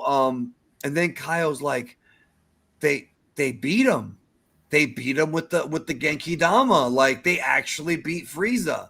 And then we have this big ass fucking crater. Yeah, that really shows you how powerful the Genki Dama was. How do you feel? How would you feel? Because Toriyama is a great storyteller when it comes to like surprises and subversion. And building a scene, yeah. Well, my question to you is, how would you feel if this was actually the end of the arc? Like if the arc actually ended here and they got him like this? I mean, it definitely wouldn't be as satisfying because it wouldn't be powerful. Yeah, well, it's not just that. You don't see the change in Goku's demeanor where he kind of embraces like his ego, right? Like you don't really see that whole like anger awakening Goku's ego. You don't really see that. I think that's a very iconic staple aspect of this arc. But this was a really cool scene, and the way it's directed and the way it's done, I probably still would have thought it was awesome, but I don't think it compares to what the actual ending ends up being, right? So the reason why I'm asking you this is because I genuinely believe that Toriyama was trying to trick the reader into thinking it was over here. Like, I really believe that. I believe that Toriyama's whole thing was, I'm going to make them think that Goku doing the Genki Dama and beating Frieza is him becoming a Super Saiyan without it really being a transformation. Because when Kaio, who's basically, folks, for those who don't know, King Kaio-sama at this point is what's called the exposition character. Every arc of Dragon Ball and it's also in Star Wars and everything else, has what's called the exposition character. In the original series, it was Roshi for a lot of it, then Kami. King Kai, Kami for a little bit, then Piccolo, and then Whis, where he's the guy on the sidelines who's explaining to other people what's going on, but he's actually explaining it to you. Toriyama is using King Kai as the narrator, which Joji Yanami voiced both in the anime, to kind of tell us, the audience, like, I think this is like, you know, I think this is the end. Yeah, I think this is the end. Yeah. So they're all beaten up. Chapter 317, Life or Death. And you already open up this chapter just seeing that, saying, okay, well, maybe they're going to go back to Earth. Maybe it's over. They're okay. Piccolo's okay. Goku's okay. Everybody survived that big ass explosion. It was huge. That's the biggest energy blast we've seen up until this point, bro. Yep. The only one that topped it was the one in the Buu Saga. Right? Well, maybe the Cell Gohan Kamehameha. Maybe that one was pretty. Yeah, that one's huge too. That's true. Also, Vegeta's Final Flash is pretty big, but I don't think you're right. That's huge, but that's more like a beam. Yeah. Yeah. So everybody's okay. They're celebrating. I love the way this is The played out in the celebrating anime. really feeds into what you're trying to say about how it seems like it's over. Yeah. Toriyama was such a great storyteller when it comes to this. They thought it was over, and then Krillin's like, oh, we left Bulma. And then everyone's like, okay, well. And then you're turning we're turning the pages here along with everyone else, right? Like the Japanese, I mean, when they were first reading it. Yeah, Goku gets to embrace his family one last time before all this stuff happens. And I think that that's very significant because you literally see him like he's got his arm around Gohan and Krillin, like he's literally like embracing them. And like it's a short reprieve from like the high stakes tension situation that he's been dealing with, only for all of that to be ripped away within an instant. You know what it reminds me of? Remember when we saw aliens in the server like a few months ago? How she fights the alien queen and then gets on the ship, and for a second, it's like, okay, the fight's over. Then the fucking tail rips through Bishop and rips him in half. And then they play the music, dun, dun, dun, and the fucking alien queen rises up, bro. You know what? It's the same thing in Terminator. When the truck slams into the other truck and there's that big explosion and there's fire in the background and Sarah Connor and Kyle Reese are like, it's over, Kyle. It's over. Then dun, dun, dun. The Terminator rises up from the fire and all the skin's been melted. So he's this stop motion animation. And now Sarah sees Kyle was telling the truth the whole time. This is a machine. They're both James Cameron movies, and he's a great storyteller. What a great fucking subversion, bro. This is how you tell a fucking story, an action story. You make the audience think that it's over when it's not. Because look at what Piccolo says here. Planet Namek has been through a rough time, but at the very least, the Grand Elder and the rest of the dead can rest in peace. So it's like nail talking. Like the fight's over, things are good. And then all they do, how exactly do you know about the Grand Elder? Because it's Nail. And then he's like his face. It's just like this in the anime. And then dun dun dun. And then I love it, bro. Toriyama takes up the whole fucking page. And I love the music they play here in the anime version. When he's alive. Dun, dun, dun, dun, dun, dun. I'm sorry, but the Bruce Faulkner music in this part can suck a dick compared to how Kikuchi did it, bro. I'm not saying I hate the Bruce Faulkner music. Some of it's good, but not compared to this fucking scene. Right. He rises up and it's like a Frieza Godzilla feel to it, like the music. Like it reminds me a lot of like when Godzilla comes out of the water, It's like what he said, yeah, JK not dead. Yep. And now we should talk about this. I did a short about this. In the manga, Frieza blasts Piccolo first. In the anime, they change it. I think it was an error. Frieza tried to go after Goku, and Piccolo got in the way and took the shot. That is not in the original manga. The reason as to why Piccolo is picking them off one by one is because he wants to kill Piccolo, he wants to kill Krillin, and he wants to kill Gohan lastly so that Goku can suffer and torment even more before he finishes him off. Right. No, it's not stated. It's not in a guidebook. It's called understanding fucking storytelling. Context. Yeah, context. Yeah, reading it, understanding it. Frieza wants to kill them all one by one, but save Goku for last. Just like in fucking, remember, what was it? In Commando, Sully, I'm going to kill you last. You said you were going to kill me last, Matrix. I lied. Here, Frieza didn't lie. You know what I mean? Right. So, and then look, he gets blasted, then he goes down. You know what happened, right? The fucking anime staff read it left to They right. saw like that and they were like, "Oh, he jumped in the way." Right. which is not what happened. Frieza blasted him first. Yeah. Objectively, that's what happened.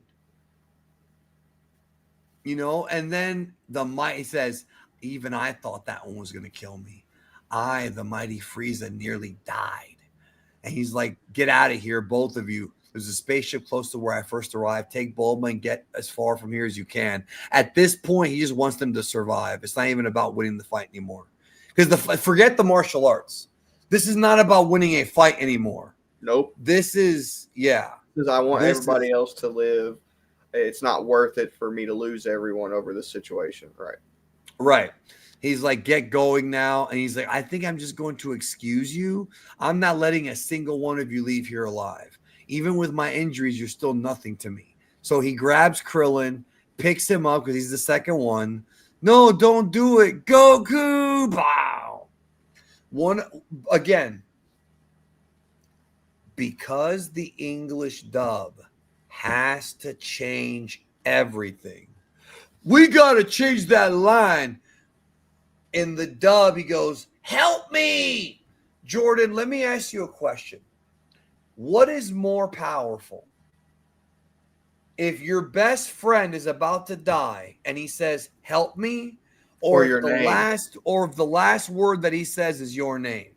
What's more powerful? Yeah.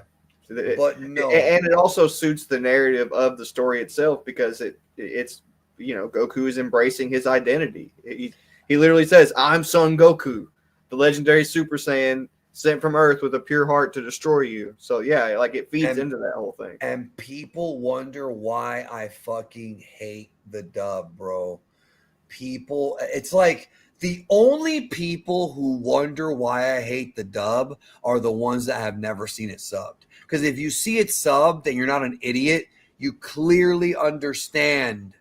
But this fucking hick redneck Barry Watson at Funimation just had to. It was like his life depended on it. It's like he woke up every morning and said, how can we take this fucking Japanese franchise and butcher it and Americanize it and fucking make it so that our dumb American kids, his words, not mine, love it more. Oh, I see. Let's have music playing every second because our kids have ADD. Let's fucking dumb everything down. Let's change everyone's motivation. Let's add stuff like your shoes are untied and shit like that. And then the scene where Krillin's supposed to yell out his best friend's name before he dies gets changed to help me. You couldn't even keep that. You couldn't even keep that, bro. Yep. Yeah, pretty sad, man. Pretty sad. I feel like I'm a man on an island sometimes, bro. But there's a lot of fans who have converted over to geekdomism from watching the Japanese.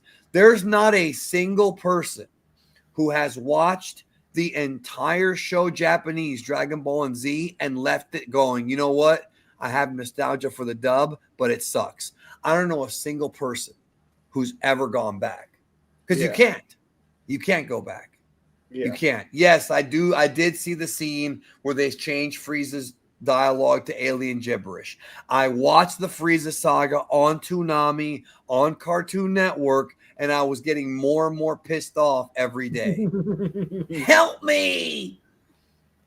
Justin says, I have been waiting for this scene. Goku Super Saiyan transformation is not only the most iconic moment in the franchise, but a moment ingrained into pop culture. That's what I was saying earlier, basically. I'm sorry, but Luffy Gear 5 that just happened last summer is never going to be Super Saiyan because Super Saiyan came first and Super Saiyan is recognized on a worldwide basis. And no matter how fucking popular One Piece is and no matter how good it is, Dragon Ball did it first. And therefore, because of that, it's, Yeah, and this scene particularly is so multi-layered because Frieza is like the least compassionate being like ever. Like Vegeta seems very, he seemed like that when he was introduced, and then they kind of humanized him here at the end. But like Frieza is like the least compassionate character that we've ever been introduced to, and I think it's very poetic that what fuels Goku's anger and his rage that causes him to surpass Frieza is the fact that he is a compassionate person in comparison to Frieza. It's literally like Goku is being rewarded for being that type of person in that sense. And I think that that's very poetic. Well done. And at this point, when Goku went for the Genki Dama, he was trying to kill Frieza. Like, it wasn't at that point. It was like, I have to do what I can to survive, Yeah. and for my kids. And it didn't work.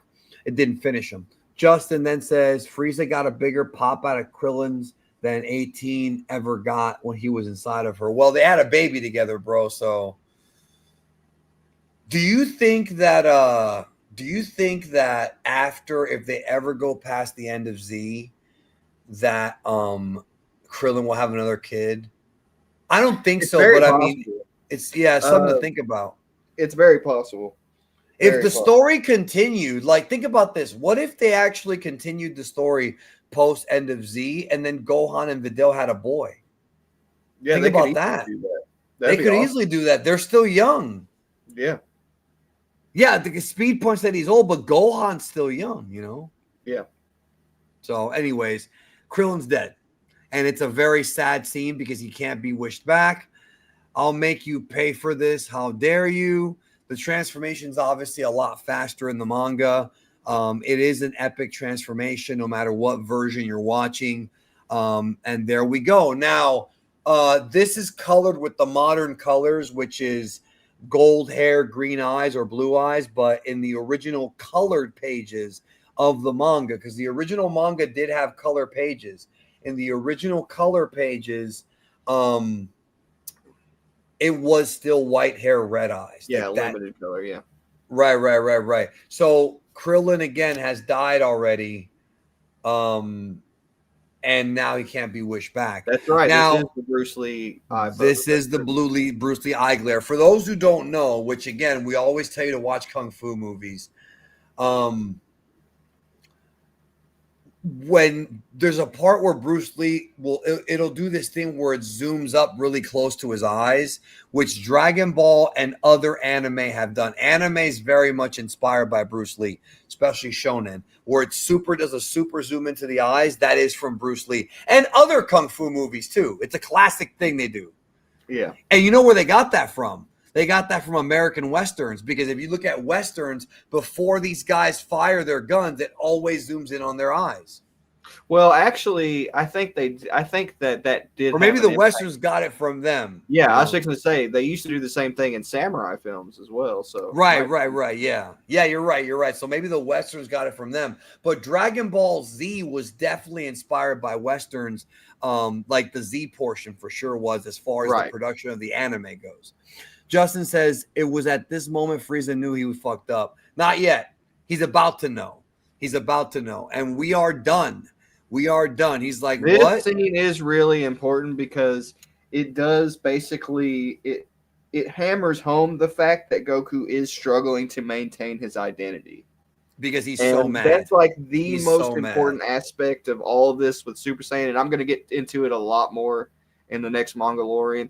But like that, Goku's struggle to maintain himself and succeeding at that is the reason he succeeds as a whole throughout the entire series, but particularly here with Frieza. So this guy right here said, as a martial artist and former JROTC student, we have that type of glare. This guy thinks he's tough, bro. It's funny. No, everybody can have that glare when you're mad enough, and Goku's mad enough. So he's like, Gohan, listen to me. Get Piccolo and take the ship back to Earth. He's still alive, but hanging on by a thread. Beat it right now before I lose what little bit of reason I have left. Then he turns to Frieza, and that's when we have the glare. What a cliffhanger. What an end to volume 26. So the next Mangalorian, we are definitely going to go into Super Saiyan. Obviously, we talked about this before. You need to watch Super Saiyan Explained on the Geek the 101 channel, because I go into like Toriyama's whole thing about coming up with the form, how the Lord Slug movie, because the Lord Slug movie came out 9 days. That movie was in theaters 9 days before this manga chapter was published and shown in Jump. So it's crazy that They almost had it right, but Toriyama was already on his way. So Yeah, I somebody don't said think that. Somebody said Ultra Instinct is a reflection of Bruce Lee's teachings. Super Saiyan that is too. too, but Yeah, but that but too. within the context of controlling himself through his anger, I'll get more into that in the next Mongolorian. But when Bruce Lee talks about using emotional content to fuel your attacks as a martial artist, not rage, this aspect of the storytelling plays heavily into that. We'll definitely get into that in the next Mongolorians. Yeah, we got to get out of here. This is the longest one we've ever done. 3 hours and 10 minutes. But it's again, this is this part of the series where everything changed, because after this, Dragon Ball became all about the Super Saiyans. In the Cell Saga, the only characters that matter are the Saiyans and Piccolo for a time. In the Buu arc and GT and Super, it was just all about them. The Broly movie, so it really changed everything. Some Right. would say for the better. I would say somewhat for the better, but somewhat for the worse, because I don't like the fact that some other characters got left behind. But that just happens in Dragon Ball. The team is always changing, you know? Right. Right. So we're out of here, man. Have a good one, y'all. We'll see you. Oh, one more thing before we go. We'll see you next week. I think we'll be doing it next week. One more thing before we go. And thank you for all your generous donations. I said this on Twitter, and I'm going to say it here. The final stretch of Daima starts this Friday. I'm telling you now, if you're not caught up, get caught up now. Don't wait for It's the the time. dub. It's Yeah, it's the time. don't wait for the dub. They're 12 episodes behind. You're not going to see this until fucking April, which is bullshit, by the way. Blame Toei. You need to catch up now, because in a couple of weeks, when something big happens, there's going to be art of it everywhere, and you're going to get spoiled. You're not going to be able to avoid it unless you just don't go on the internet. Yeah, it's going to be huge. It's such a big thing that you're going to get spoiled. The internet will be broken, very likely, to be honest. So no, it's not. No, you're wrong. Listen, I blame Shueisha for a lot. The dub being 12 weeks behind is not Shueisha. That's Toei. You have to they're both shitty companies, bro. But in this case, it's not Crunchyroll. You want to know why? Because Crunchyroll's already dubbed all the way to episode 10. This is fucking Toei, bro. So yeah, all that's the who you people blame. who have been complaining about Daima are probably going to like be eating their words within the next 6 episodes for sure. There is a scene. I haven't even shown you this yet.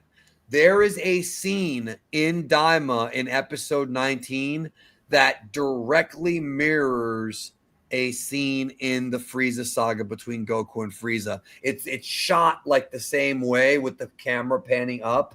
That's I'll talk about it. I'll talk about it when it comes out. So one more thing, shameless plug before I go. Go check out my latest video, How God is Made in Dragon Ball, on Jordan the Dragon Lee, my YouTube channel. Also, check out my Vegeta video for Dragon Ball Daima as well, the Super Saiyan 3 Vegeta video. I put a lot of work into those videos, so go check those out. But send me the link so I can community tab it. Okay. Thank you guys so much for participating in the stream. We'll see you guys in the next one. So take care.